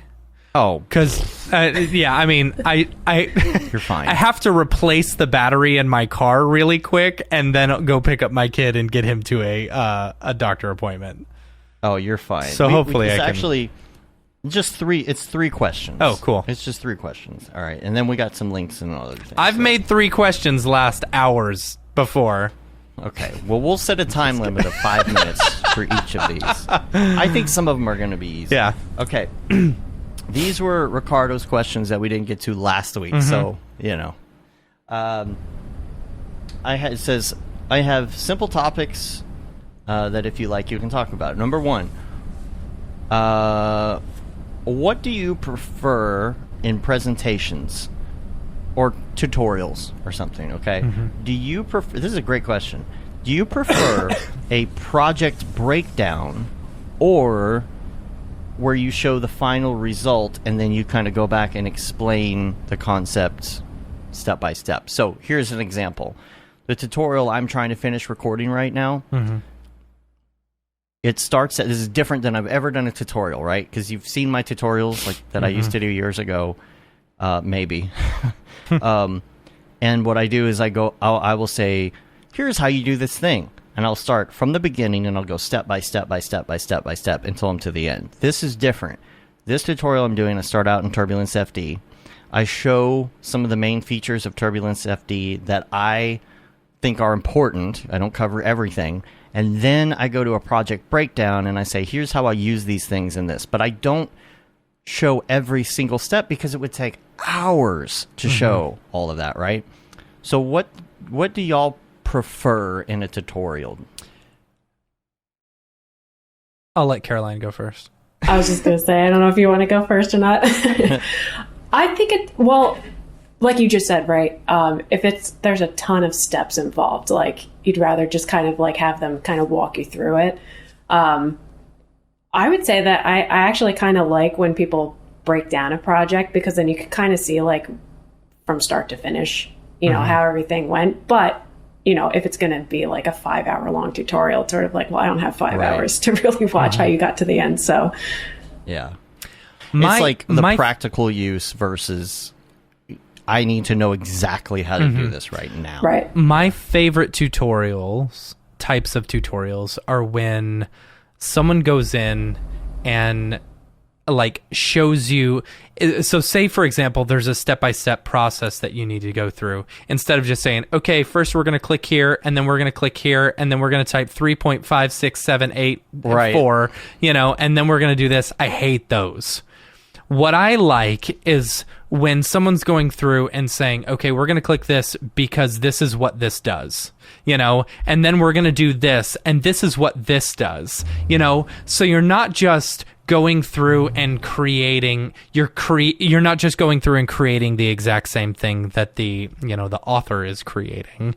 What you're doing is you're going through and learning about each individual thing so that you can then in the future make your own, things similar.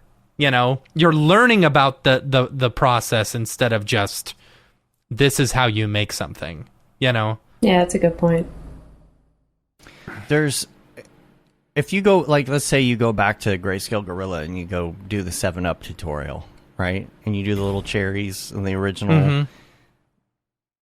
All you're going to have in the end is that final product, and you really don't want to put that on your reel. You will have learned something, that's for sure. Definitely don't put it on your reel. Yeah. When I watch the 3D Motion Show, and I watch everybody at the 3D Motion Show, for the most part, they're doing breakdowns of stuff that they've already done, right? And they'll go to a certain part of it and say, okay, in this particular scene, there's an overlay of a graphic here, and here's how I did that little part. But they're not going to go through and do the entire project. They don't have 5 to 10 hours to show you how they did that. I feel like it's good because you do see the practical applications of things, Sure. And then if you decide, oh, you know what, I understand why that's good practically, and that's probably a good thing for me to learn if I want to do this kind of thing. Maybe you go find another tutorial on it, right? And people have done TFD tutorials a million times, I'm sure. Sure, yeah. I didn't specifically go out and say, oh, there's a need for Turbulence FD tutorials because they're out there. Said, I want to show people what I've learned, how I do it, what I think of it specifically, and how I use it practically. But there's, of course, ups and downs to both of those things. But, yeah, it's something I never thought about before. For the most part, what would people prefer? Yeah. There is also the, I do like the idea of saying, if someone's saying, we're going to mess with this setting, here's what I use, this is what it does, instead of like for you, for example, the biggest thing for me is getting to understand why I'm doing those steps, like more the why instead of what it should be. You know what I'm saying? I don't know. Maybe there's two ways you're going to watch a tutorial. You're either going to be in a jam and you're trying to figure out exactly how to do this one specific thing, and you're going to open the tutorial, skip to the part where they're doing the thing, and then be done. Or it's something where you're going to turn it on your TV and you're going to let it run while you're doing something else. Right? So, like, 3D motion shows on all day, you're going to put it on your TV and leave your TV on while you're doing your emails, and you're like, oh, that's really... And then you stop and you're like, oh, that's really cool.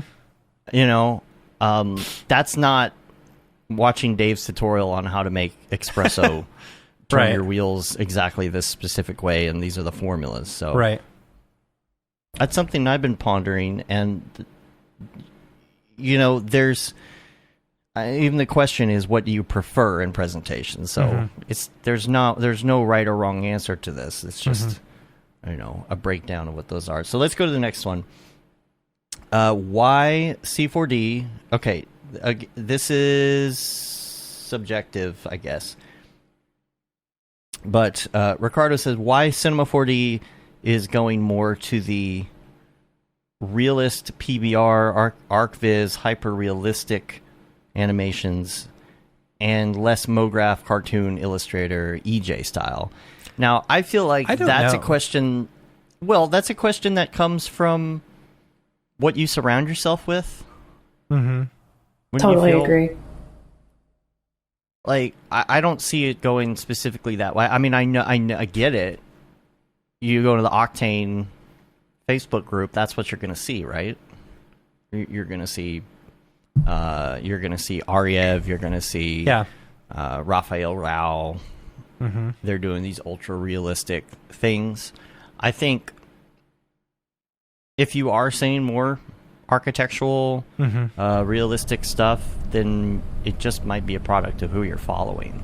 Yeah. It's one thing, like, so when I got into cinema, my ultimate goal was to create an interior scene that looked photoreal. You know, I felt like if you could pull off an interior scene that looked photoreal, you had made it.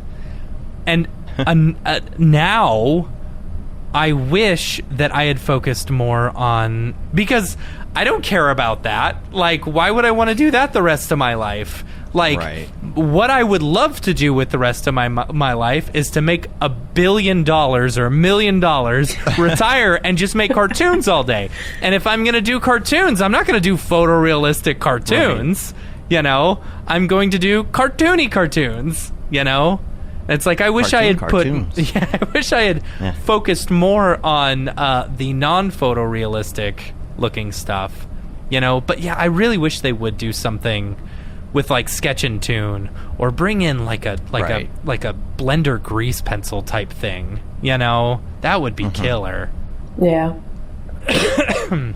Well, I'm looking at your stuff right now, for example, on your Instagram, right? Now, I wouldn't call any of these like they're more illustrated than they are like photorealism architecture. Yeah, you know? Right. And you've done this stuff in Cinema 4D. I love that Warheads one. There are so many of That's these a that I favorite. absolutely love. Like the Nickelodeon one too. Oh, love that one. And like Francisco says here in the chat, like you do get a lot more character stuff in Maya. That kind of makes sense. Yeah. You know, there are specific things that the software, that different pieces of software kind of would be like, I guess, considered their specialty. But see, all of this is done, and this does have a more toony or graphic-like feel. However, if you break it down and you pay attention to some of the details in what you've done, like for example, this K, right? It is like an illustrative thing, but you know, one of my questions would be, how did you make the hair on that? Now, I don't know if that's hair or if that's cloners. How It's did hair. you make that? It's C4D hair. Yep. So it's a very realistic looking hair. A lot of the other things that you've done here have elements of them that are realistic textures. You know, the lighting is more of a realistic lighting setup, but it still would be considered in my mind to be something illustrative. Even like with these cloners here. So I really do think it has to do with who you're following. For sure. And what you're surrounding yourself with. I think the tool, there's in general, let's take regular tools for example. If you are in your garage and you're going to pick the right tool for the right job, you're going to pick a hammer if you need to, hammer a nail into the wall, right? Right? Have you ever not had a hammer? All the time. I've used the back of a screwdriver before. Right. Exactly my point. You can use different tools for different things in many different ways, but some of them do lend themselves to being more convenient for certain things, like a hammer. Right. So, I guess we answered that question. Yeah. Okay. I don't know. Anything more? No, I thought that was perfect. Yeah, it was great, Dave. All right. Third question, last question. Why? This is interesting. Why has Adobe not released an Android version of AI in Photoshop? It's not lack of compatibility Do they just pay Adobe for exclusivity, I guess, on iPhone? I don't know. I really, I don't know enough. I didn't know that. there wasn't a version on Android. I didn't Probably either. because there's so many different Android devices that it would be hard to. Would they not be compatible with all of them? I don't know. I wish I knew a little bit more about that question. Yeah. But are people doing, even on the iPhone, are people doing AI and Photoshop? Yeah, there's a lot? Photoshop on there. But the thing is, like, there are other apps that are so much better versed for the iPad. Procreate. Procreate, exactly. That's better on the iPad than Photoshop is, Adobe hasn't cracked the code with some things, I think, on the tablet. Yeah. Like After Effects. They haven't cracked the code on After Effects yet. They haven't cracked the code on After Effects on the desktop. Let's Right, start I know. with that. That's what I'm saying. Yeah. Right. He says artists are going from Mac to PC, but must have an iPad. Oh, I kind of understand that aspect of it, right? It's like we're flipping platform. What platform are you on? Are you PC or Mac? I'm PC. Were you ever Mac? I was up until like last August.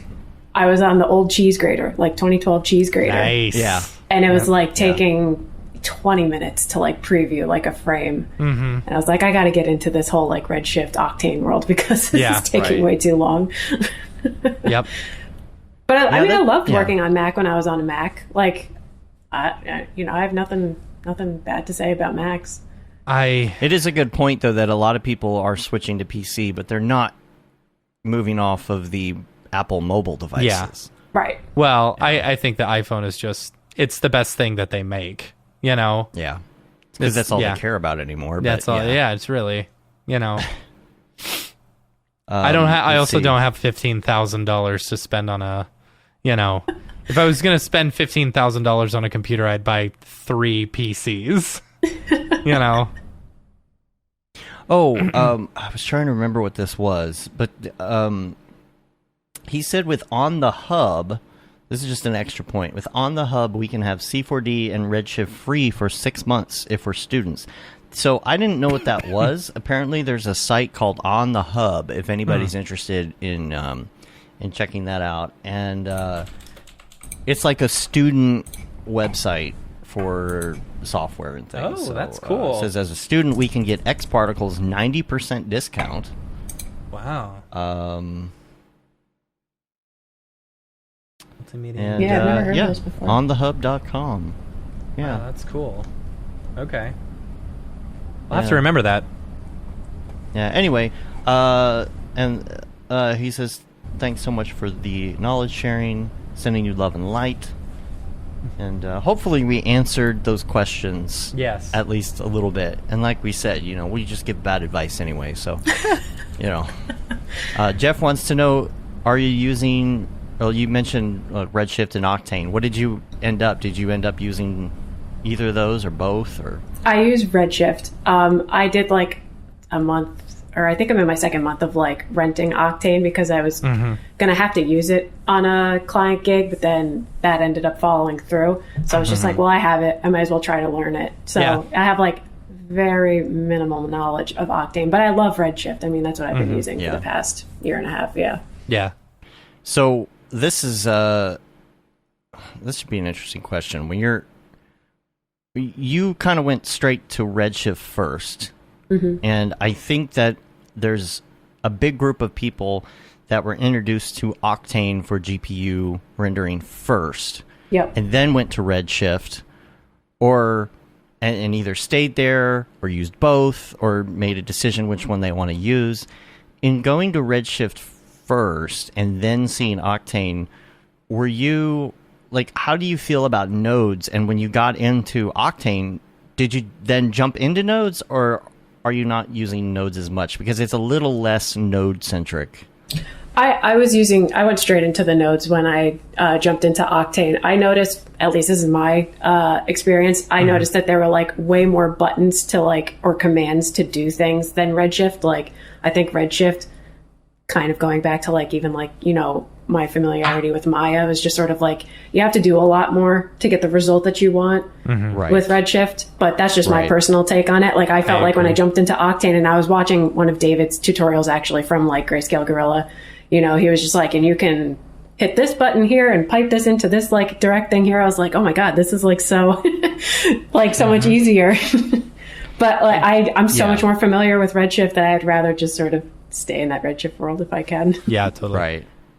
No, that's a good point. There are a lot more steps to get to that. And that's why some people like it, because of the level of control. And then I think on the other side of that, the Octane people like it because they can get where they need to be super quick. Yeah, for sure. You know, but you are sacrificing a few things in that aspect, you know, at the end of the day. Like, there are certain styles for sure that lend themselves to Octane, like, you know, Ricardo said, it's that realism, photorealism, unbiased, whatever. And then Redshift, people are using it for a lot of different things.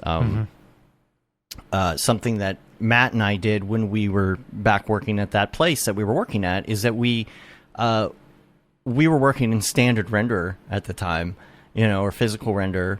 And then the GPU thing hadn't even really blown up yet. Yeah. And there were things that I would do, I know I would do with titles and things that were very, very like art directed as from a texture and lighting perspective, and even reflections. You know, reflect this, don't reflect this. This light affects this, and this light only affects the specular. There's a lot of control over that kind of stuff in Redshift. For sure. That you don't necessarily have in Octane. You know, you can do it in Octane, and they're adding more like the light linking, all of that stuff.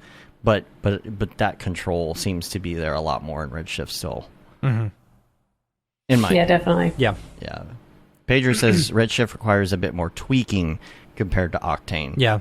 But it's also quicker, to get a clean image. That is definitely fog. true. Yeah. Oh man, fog. The day that fog magically like becomes like fast and not noisy in Octane, oh man, can't wait. Because fog is still just bane of my existence in Octane. Yep. You know, so the solution usually is build the whole scene out in Octane like you were, and then do a passive fog in Redshift. Yep. The number of times I have done that where it's like, oh, I just need some volumetric lighting. You know, okay, render everything with a black matte and only render the spotlights, you know, with volumetrics in Redshift, then I'm done. It renders real quick and I can just throw it on top and hit go. Looks great. Yeah. Good Lord, how have we gone 2 hours already? I was going to say, dude, we still got to do Mograph recommends in the drop. I know. All right. Well, I'm going to go through links really fast. I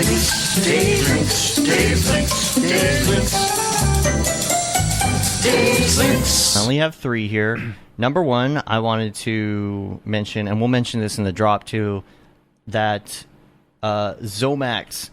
Cornelius Damrick. Yeah. Cornelius Damrick. He's come out with a piece called 2003. Is that the name of it, right? Yeah, 2003. Yeah. And I have these links backwards, but I will put them in the show notes. Matt, you sent it to me, and I was like, oh, is this an NFT? It is an NFT. Is it an NFT? Yeah, it's on Super Rare. Good. So I'll put the link to that in there. Good. Smearball's Universe. Oh, yeah. Check Smearball's feed. He's got a link you can join. It's kind of like, imagine Second Life, but you're in the Smearball's universe and hanging out with other artists. It's really cool because your character has a big TV for a face. Yeah. And it's your camera. So like you can pipe your camera into your avatar and go into the Smearverse? I don't remember. I don't know if there's a name for it. The Ballsverse? No. I don't know. The Smeariverse. I don't know if he has an official name, but you can go hang out with him. And, he sent out an email, and I immediately clicked on it, and I hopped in, and Beeple was in there, you know, and I was like trying to talk to him, and then he ran away, so I texted him, I was like, I saw you. Don't think I didn't see you. That's funny. So, No, it was fun. I think he's going to be doing a lot more with this in the coming weeks and months. So make sure you check that out. I think he's going to do like little meetups and stuff in there, and you can show off his artwork, and it's all his creations and things. So I think a lot of people are going to be doing that pretty soon. This whole metaverse thing's happening. So the other thing I want to talk about is Tangent Animation shutdown. Yes, got a link to that. This is so sad. Yeah. Like, so what's interesting, so Tangent Animation, you know, they were known as being like kind of an exclusively Blender studio, you know, and they had done a couple of Netflix, like they'd done, I think it's called Next Gen, you know, that was one of the first full-length Blender movies, you know, for Netflix, and then they just recently finished up another one, and they were getting started on another movie. From what I hear from the people who worked there, you know, reading the like the comments and stuff like that, that they decided to just like move away from Blender and go into a fully Houdini Maya pipeline. And then because of that, like they missed a bunch of deadlines and stuff because people were trying to get up to speed, you know, using Maya and Houdini instead of just sticking with this Blender pipeline like they had built in the first place. I don't know, it seems to me like they should have just stuck with Blender. Like that was kind of the downfall right there. I don't know. Pedro asks, is anyone hearing about studios that are incorporating Blender into their pipelines? I've worked with a few studios that, you know, have some Blender artists there who do certain things and stuff, and it's like, you know, there's a time and a place in which Blender, you know, even though it's free, is acceptable to use, you know, in a pipeline. You know, like say someone's modeling and they're just modeling, they're not, you know, throwing it out to texture or lighting or anything like that. Sure, use Blender all you want. Model and whatever works, right? Yeah, absolutely. Yeah. So I don't know. It's really sad. I don't know that anybody. I haven't heard of anybody using it like exclusively. Yeah, but I would imagine that it's in smaller scenarios, right? Like maybe you have like a small shop that's doing like, you know, maybe has 3 or 4 people and they're all Blender people. Like, absolutely. Yeah. James was also saying, you know, the big creative differences between the film team and the production team. Yeah, you also had like famous people, producers who were, you know, who hadn't done a production before and stuff like that. So that's all I have for the links, though. Cool. We should probably keep moving since we are. Yeah. Gosh, I can't believe. I know. Go to Mograph Recommends. I got to run to the restroom again. Again? Yeah. Sorry, I've had a lot of Mountain Dew this morning. All right. Cool. All right. Let's see. Yeah. Pedro brought up a good point too. You know, working at a studio, you got to hand over your files, and most of the time they're going to be like, okay, you're going to hand us like After Effects and Cinema 4D files or Maya files or something that. It's not very often at this point that you hear a lot of people like, oh, do you have that as a Blender file? It's like, what? Yeah. I mean, I understand I understand why Blender is good, but I also understand like why I wouldn't personally use it as my main 3D program. For sure, yeah. But it's different for everybody, so you know. All right, we're gonna go to Mograph Recommends. We're going to try and get through this pretty quick here, but let's start out, and these can be all-time or recent, your favorite movie. All-time favorite movie is Mrs. Doubtfire. Okay. All right. It's just, it's timeless to me. All right. But why, though? I just think it's so funny. Is it Robin Williams specifically, or? I think he's such a great actor.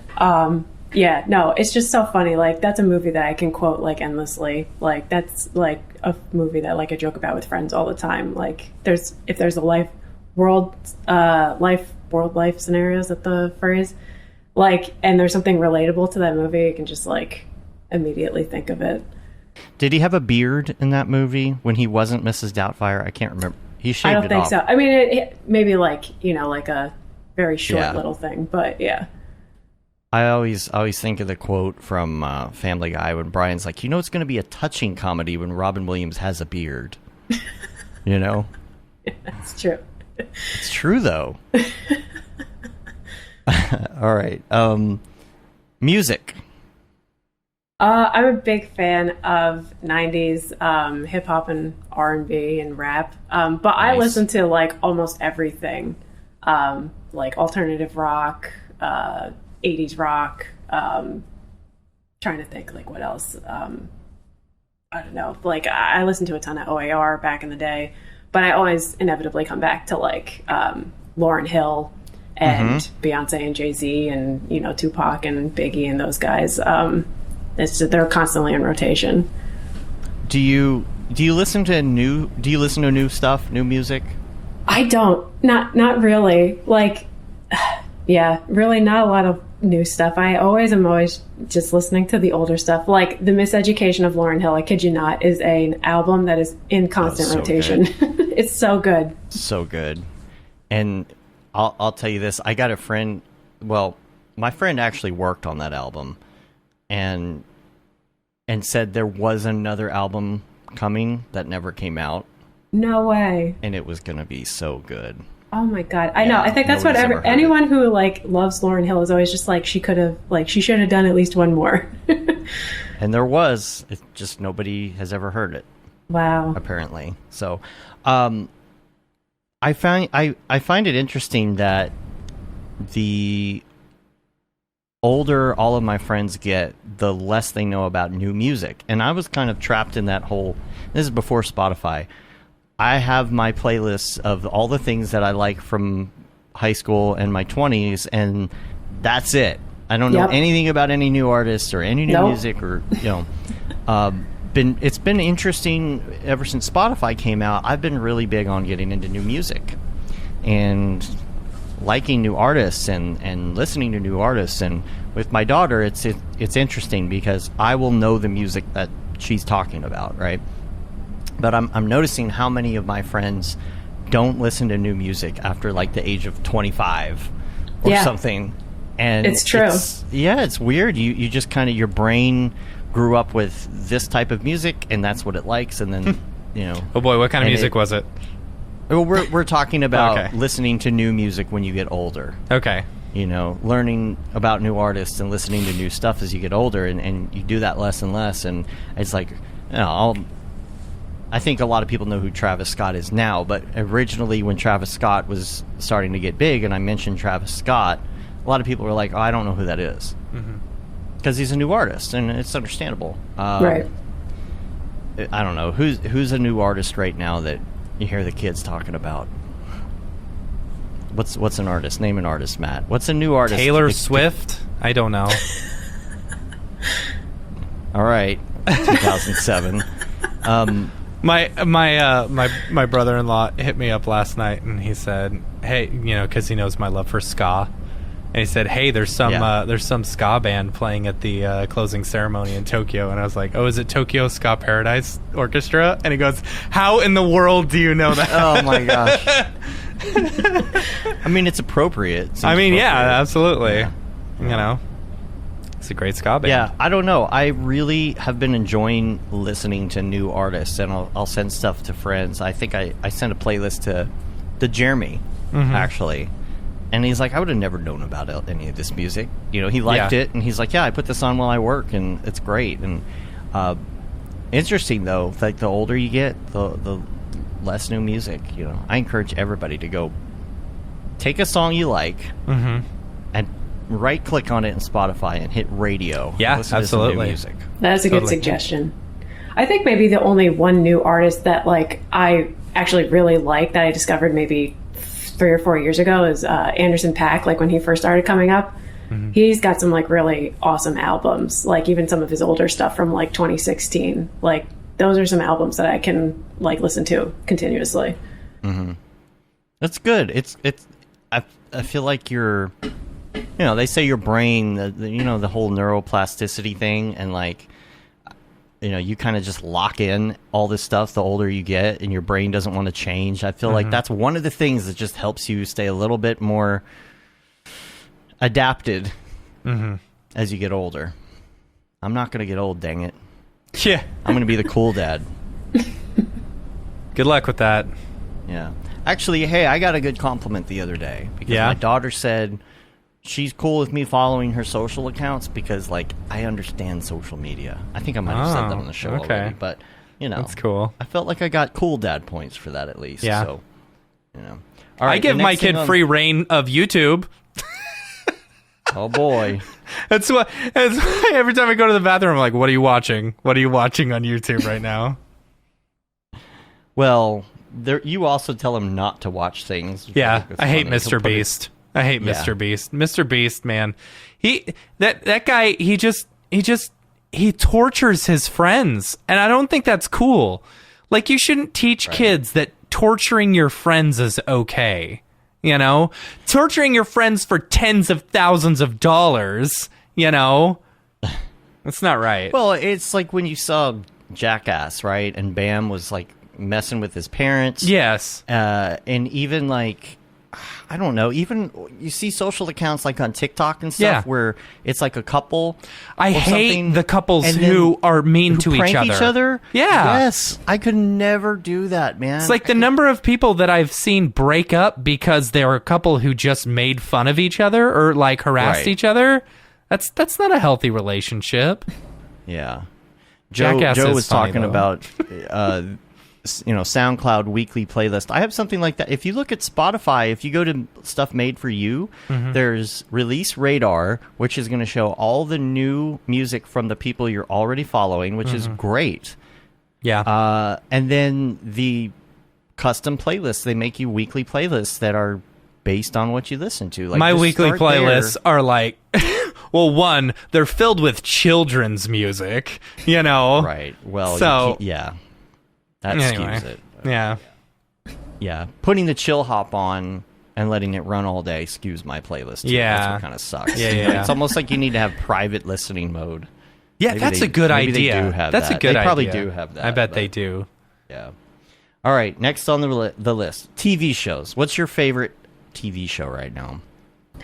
Or of all time? Well, it's not on Netflix anymore because it would always be in the background, but we love The Office in this house. I was going to say The Office. All right. Yeah. But I do. Correct. We love other shows. Like, we've watched The Sopranos like a handful of times. That is such a good show.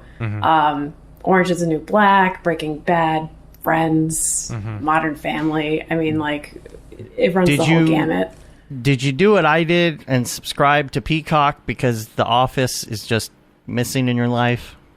We downloaded it, and you know how you get those like first few episodes for free or whatever, but we haven't subscribed to Peacock. We just catch it on Comedy Central whenever it's like, a rerun or something. Yeah. I broke down. I miss having The Office. I know. Now I'm paying for it, and I'm only watching The Office. I should. My brother, when he lived with us, attached his Peacock account to our TV, and I haven't disconnected it. So I know my husband's like this close to like just getting like the entire box set. He's just like, I just want to watch it. The good thing though is that on Peacock they have the extended versions, and they're really good, and they have 3 seasons now. So, Kevin says The Office is classic. He does have some great TV show recommendations. What would those be, Kevin? She already said she watched Breaking Bad. I'm just waiting for it. Yeah. He's typing it right now. No, he's not. And he said he put ... It's coming. All right. It'll show up. Yeah. Is he gonna leave us hanging this week? That's fine. All right, go ahead. What's next? Next one on the list, podcasts, if you listen to them. I listen to like random ones. I would say that my favorite one that's like non-Mograph related is the Joe Rogan podcast, just because he has just so many different people on his show. Like you could really like talk about any topic on the Joe Rogan podcast. I don't but like for Joe Mograph, Rogan. I would say that the new one with Aaron Sarofsky Yeah. and Austin Shaw. Yeah. Was it Between the Keyframes or something? That's been a really good one. I've really enjoyed that one a lot. But Motion Hatches and The Future and School of Motion. I mean, those are all. I actually also recently discovered this is a non-Mograph one, but speaking of The Office Ladies podcast. So good. Oh yes, It's so good. funny. It is. it's good. So that's been another like newly favorited one. Especially for someone who's seen the episodes like 800 times and every Yes. scene that they're talking about, Right. Yeah. Well, I thought it was. I mean, I don't want to give any spoilers away. If there's like anyone who's listening who has watched The Office and hasn't listened to this podcast, but like the fact that Phyllis was like the she was the casting director. or casting something. director. Yeah. I was like, oh my god, no way, she's like one of my favorite characters. Yeah. It's That's funny. so funny. Oh, Kevin says that personally he'll never stop talking about Breaking Bad or The Wire. Okay, good. Well, at least we got those recommendations. Breaking then. Bad Now- is a really good show. Now you feel complete, Dave, don't you? Yeah, I know. I don't know what I was going to do if he didn't say that. Favorite plugin? I would say GIF Gun. I just GIF like, Gun? it's- What is that? Okay. Well, Yeah, it's just like it allows you to spit out GIFs from After Effects. Oh. really? Okay. Yeah. How are use they it with the pretty file frequently. size? One click Say it again. GIF in After Effects. GIF gun. Because, I don't have good luck with trying to like encode GIFs, especially like in Photoshop or something. And you know what my secret is? I upload it to Giphy. Yeah, And then right. And then download download it. Yeah. They got the magic sauce, the formula or something. All right, GIF gun. Okay, I'm bookmarking this. It's going in the show notes. Yeah, totally. Yeah. It's a good Yeah, one. I really use it a lot because everyone always like wants like just like a simple GIF or Yeah. in addition to a video. So The It's well compression, the worth it. new compression on it looks great. That's awesome. Yeah. All right, next up. What is your go-to app, muscle memory app, when you pull out your phone? probably Instagram. Okay. That's Just most to people's answer. just to catch up with everyone, or like if in regards to motion graphics and design, seeing what people are working on. It's I don't know. It's the first thing always. Now, what about TikTok? Have you gotten into that yet? Haven't gotten into TikTok. Be, The people, I mean, be the wary. only- Be wary. there are a couple people that I follow on Instagram who like I guess post their TikTok like material on Instagram, so I see it that way, but I haven't made a TikTok account. Well, I'll just say, be prepared to waste a lot of time if you get on it. Yeah. But That's what I've also heard. be prepared to be very entertained. I mean, Yes. The number of times I've killed my battery just watching TikToks for like hours on end, especially when I first got into it. Not so much anymore. and what about video games? I don't play video games, but I mean, when I was younger, I would play like Mario Kart and Yeah. played like Tony Hawk's Pro Skater and DDR and stuff like that. Played The Sims. I mean, like who didn't play The Sims Yeah. growing up? But nowadays, I really don't play video games. No Halo or anything, No. huh? No. All right. Guess you're not joining our team then. Yeah. Not joining our Yeah, sorry, our guys. Halo team. Yeah. Or either that or you're going to have to catch up really quick. Yeah. Yeah. Let's see. Oh, last one on the list, life hack. And the example we always give is Mitch Myers turned the toaster on its side for some bomb-ass grilled cheese. I saw a grilled cheese toaster online the other day. Oh, by the really? way. And I really thought about, like, we need to buy this and send it to Mitch. That's funny. We should. But- Yeah. Yeah. What is your life hack? So I have two actually, because I was thinking about this with my husband over the weekend. I was like, "What's a good life hack that we like use in this house?" So the best way we feel to heat up pizza, like to reheat pizza, is to put it in the pan because you get the crispy bottom, Yeah. and you still get the like really good like melty cheese on top. That's a good idea. You got to. You have Have to you tried reheat the putting a pizza little bit of properly. water in there as well to like make the cheese extra gooey? We haven't done water, Interesting. but we'll sometimes like do like a tinfoil tent, Okay. and then that'll like sort of like trap in more of that moisture. Yeah, I meant like water and then put the lid on. Yeah. Oh yeah, no, Yeah. no, we didn't. But that's, I mean, I don't know sounds if about it similar. would hurt the bottom of it though. You know. Yeah. Probably. Yeah. Anyway. But then the second thing is, like, for anyone who really enjoys peanut butter, you know how when you get like a new container, there's always like the oil on top. If you just flip it upside down and just leave it like that for like a few days, it'll just naturally mix everything, so that when you go to open it, it's all There you go. mixed together. I saw someone That on happens TikTok more on who's the like, natural "Oh yeah, peanut just butter." take Yeah. a single beater on your mixer and then turn it on." But they were using the other hand to like video, and then it just flew everywhere. Or you put it That's in good. so far that the whole container just starts spinning. Right. Yeah.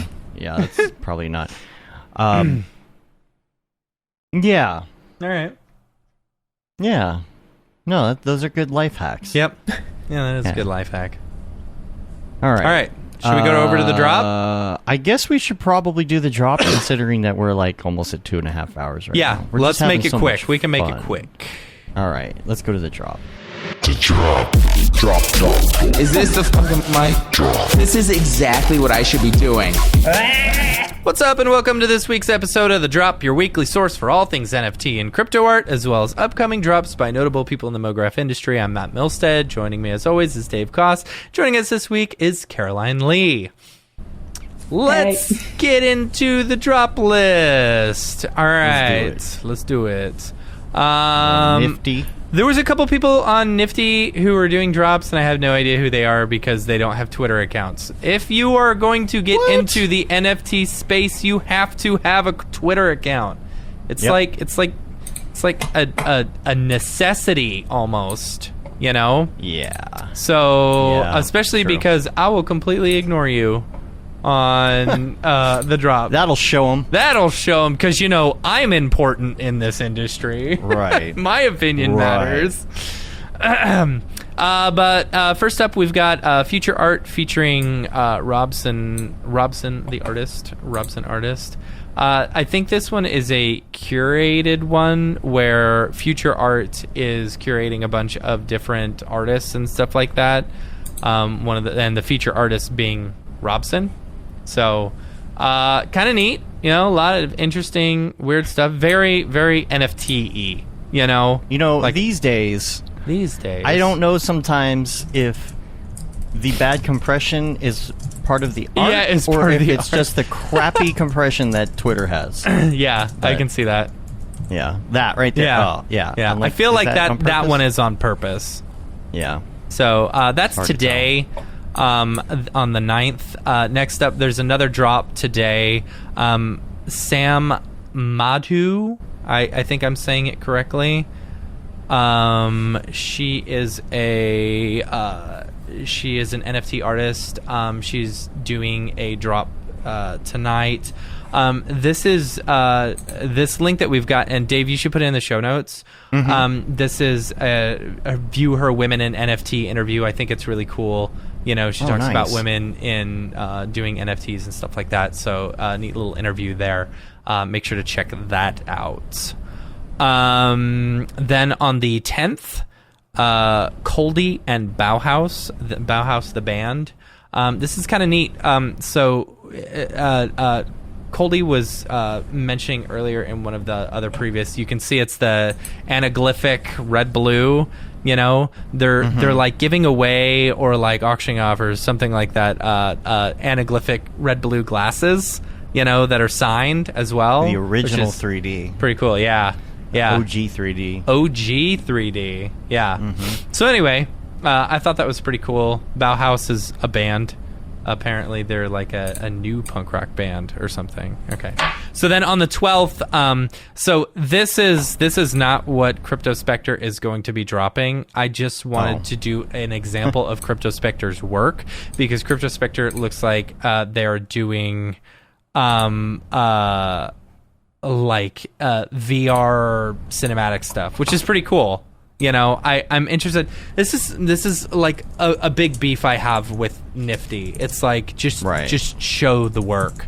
Show the work. Show the work. I don't want to see it when it drops or that day. I want to be able to see the work like when you announce the artist. Show me. Or if it's supposed to be a surprise, at least show us a sample or a tease or something so we understand. It's one reason why I really like Maker's Place. It's like I know what I'm bidding on.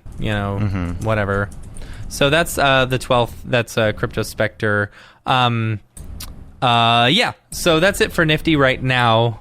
We'll move over to Maker's Place on the 10th tomorrow. Musketon. I don't know. There's did a piece called Socially Wasted. This is cool. It's neat. Facebook, then that Daft Punk type thing. Kind of neat. Or does look like actual Daft Punk. Yeah. So this is pretty good. neat. This is well done. Yeah, I like that. Yeah. It's funny. The one, it almost looks like a Beeple piece. Yeah. Yeah, that's funny. Yeah. Huh. Caroline, you're probably fine. Like, it's probably because it hit too long of a recording. Yeah. I have a feeling as soon as you hit stop, one of two things is going to happen. Either it's going to crash, which is okay because it will bring back up, or it will stop. It's probably still recording. Yeah. We'll just keep going. Okay, you want to keep going fine. instead of like stopping or anything? Dave? You're fine. Just keep going. Okay. Worst case scenario, this is just a drop. Whatever. Yeah. That's all. No big deal. So, yeah. All right. Fine. So then on the 11th, Julian O'Haon, Black Paris, is doing a drop on Maker's Place. That should be fun. Dark Mode 02. So I remember there was we talked about version 1. Yeah, there was a version 1. It's pretty. I like that giraffe. Yeah, that giraffe was pretty. I like that. That's a dope giraffe. That was a dope giraffe. It's a very interesting mix of medias as well. Yeah, right. Like the way that, Huh. Yeah. Cool. So there's that. Then on the 12th, Frank Frazetta. I don't know if it's the Frank Frazetta legacy stuff. So Frank is known for doing like he's like the godfather of fantasy art and stuff like that. Better than Ronald Chevalier too. Please tell me someone gets that joke. Anyway, anyone? Ronald Chevalier? Sorry, Ronald Chevalier. Anyway, and then on the 13th, Matt Gondek is doing a drop. This one's cool. I really like this one. Rats, it's really pretty. I like the work. I think the lighting and everything is very pretty. And I love those textures. Those textures are nice. Rats. Yep. Is that a Mickey Mouse skull? I have no idea. It's supposed to be a Mickey Mouse skull? I mean, it could be. You want to get sued? So yeah, that's it for Maker's Place. For as far as community drops, Garrett Appleton had a drop on Hick and Yuck. I don't know what it's called. Yuck. I'm just gonna call it Hick and Yuck for the rest of my life. Said, hey, Matt and Dave, I dropped a new piece, which is the first in a series of pieces I'm calling The Deep.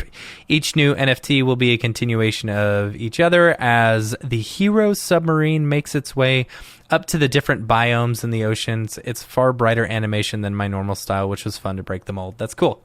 I like that. It's not loading very I've been fast noticing that here. Hick and Yuck has had a hard time lately with some of the NFTs and the animations and stuff. They're getting popular, probably, right? Yeah, maybe. As long as you can remember how to get there. But Garrett's will be in the show notes if y'all want to check it out. Heisteenyuck.xyz. Hikes and Hick and Hick. Heisteenyuck.xyz. Popo Shijo. Anyway, a couple other things to note in the NFT space. Our good friend Frederick Duquette, otherwise known as Fuck Render, is doing what he's calling fuck crystals. So, if you remember last week during the show, one of my NFTs that I had for sale sold. It was the one that Fuckrender did with Zed, and I was really surprised. That one started moving a lot. Like when it first dropped, they were only going for like $700, which is way less than whatever the actual, what we paid for it. So, I just let my ones for sale sit, and I was very surprised it sold, because I sold it for like an extra $1,000 or whatever, which is cool. But what's happening is Fuckrender is doing something called Fuck Crystals, where you can burn 2 of his pieces and receive a fuck crystal, which is, okay, cool. I love what some of the artists are doing right now in order to, help drive up sales and stuff like that. For example, I'm not going to say exactly what's happening, but if you own a Blake Catherine, you might be in luck here soon. Or you should buy a Blake Catherine if you don't already have one. So anyway, that is all I will say, you know. Blake Catherine, of course, being one of my favorite NFT artists. So, yes, that's about all I got. Dave, you got anything other than Cornelius Damrick released his newest piece? What's so funny? It's on Super Rare. Yes, I was curious if this one. Oh, cool! I didn't see the animation. That looks awesome. Yeah, I think he's got a little Wolfenstein going there. Oh, that's funny. Little Matrix. I love the tape. Here. I love the tape. The reference to the kid that was taped up on the ceiling. Oh, that's funny. That's what that is. When we had him on the show, a few years ago, I know he had talked about doing this, Yeah, and I was curious if this was ever going to be released, or whether he just let it go, because he told us this off the air, this was going to be his next piece, And he's probably been working on it ever since. Yeah, he said 16 months. A long time. 16 months of work. So he probably took a really a little bit of a break, But it's awesome. Yep. Yeah. Let's see what else I had. There was something else. Did we get it all? Yeah, I guess we did. Yeah. Yeah. So that one's on Super Rare. It's not on Yuck or whatever you call it. Yeah, right. What is it called? I don't know what it's called. It's whatever Goofy says. A yuck? A yuck? XYZ. That's dot XYZ. XYZ. Dot XYZ. Yeah. Yep. Yeah, so anyway. Oh boy. Stay. Look who's here. Sit. Sorry, I'm a little late. I had to go put on my pants. Why? Okay. All right. Yeah. Actually, I'm working on a new NFT. Mm-hmm. I'm doing an entire series on positive role models. Oh gosh. It's called Pug Life.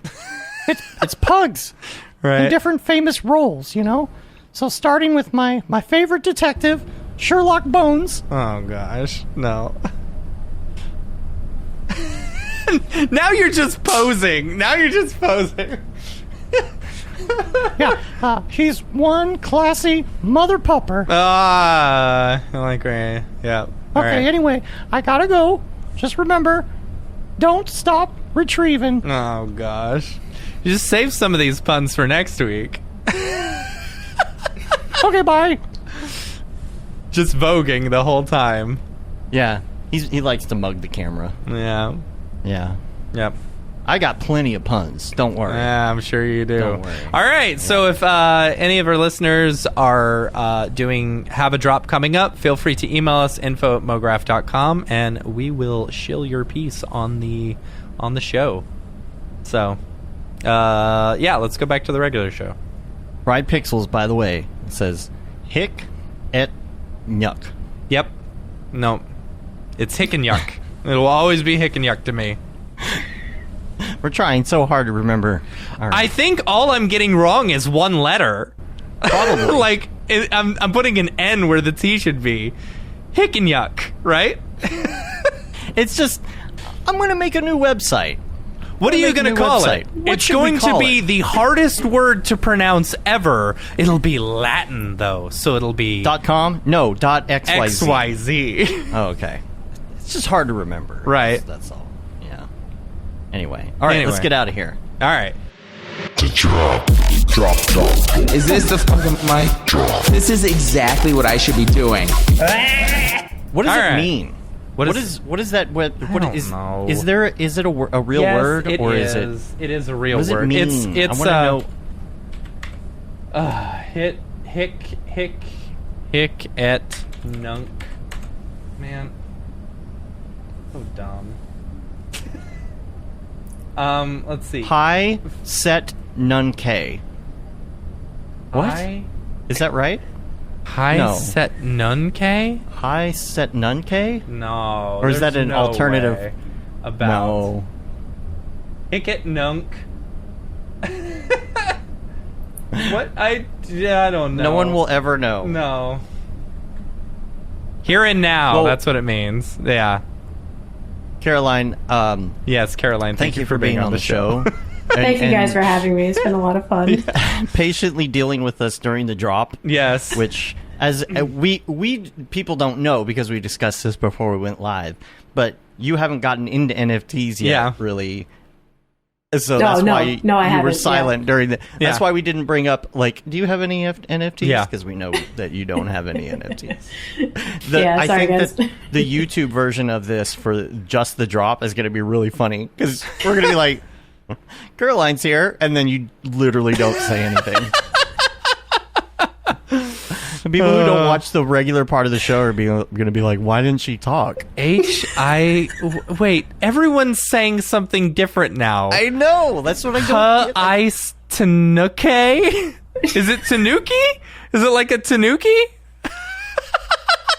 It's so stupid. It's such We're a trying stupid so hard, but nobody website can even name. tell us how to pronounce it correctly. That's funny. So okay, dumb. anyway. All right. Oh, man. Caroline, thank All you right. so much for being on the show. We really appreciate Yes. it. Yeah. Thank you guys. No, it's been a ton of fun. It's Yeah. been a great time. Thanks for dealing with our randomness today on just jumping topic to topic Yeah. without no real end goal in Yeah. sight or any real notes for that matter. Oh, If people want to find you online, where can they find you on the interwebs? they can find me on social at formerly Albrecht and my website at formerlyalbrecht.com. And hopefully soon they can connect with you on the Mograph Slack as well. Yes. That's get true. Yeah. Looking Yeah. forward to it. and come meet all the fam Yep. up in there. It's nice. And learn all our insider memes and such. Oh boy. We're going to get out of here. You can rate us on iTunes, leave a review. Just go to your podcatcher of choice, type in Mograph, and subscribe. That really helps get our ratings up, and the reviews help as well. You can subscribe to the newsletter, which goes out every once in a while, sometimes. We didn't have one last month. No. We didn't. No. And so usually it goes out around the 9th, which is today. So I was hoping to finish my tutorial first, so I'm going to try and do that tomorrow Yep. during the day. Yeah. There you Despite go. First feeling thing like in the I morning. should- 9 First thing a.m. in the morning. Actually, no, I got physical therapy. Did Oh. I talk about that? I No. talked about it on the show, right? No, physical Did I talk therapy. I about- didn't know you were going to physical therapy. Well, I'm going to physical therapy for the thing. I talked about the thing. Yeah, the thing. Yeah. The thing. Yeah. My nerve problems. Yeah. I've lost motor function and some feeling in my hand, which for an artist is not Yeah. optimal. So going to a little physical therapy, and then I'm going to hop right on that tutorial train. Yep. Tomorrow. Dave's going to replace his hand with a mouse. Yes. With a robotic. Actually, I think that would be better if I I think had it some would too. AI. Yeah. I could do things faster. If I Yep. could just think what I needed to do, that'd be a lot faster.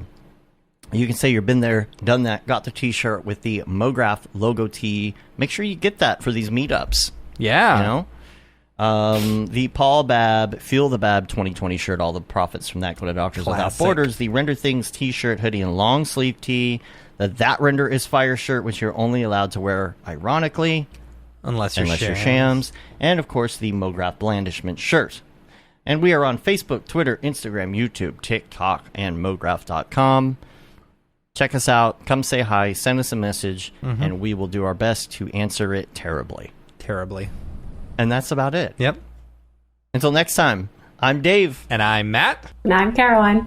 Have a good one. Later, yo. Bye.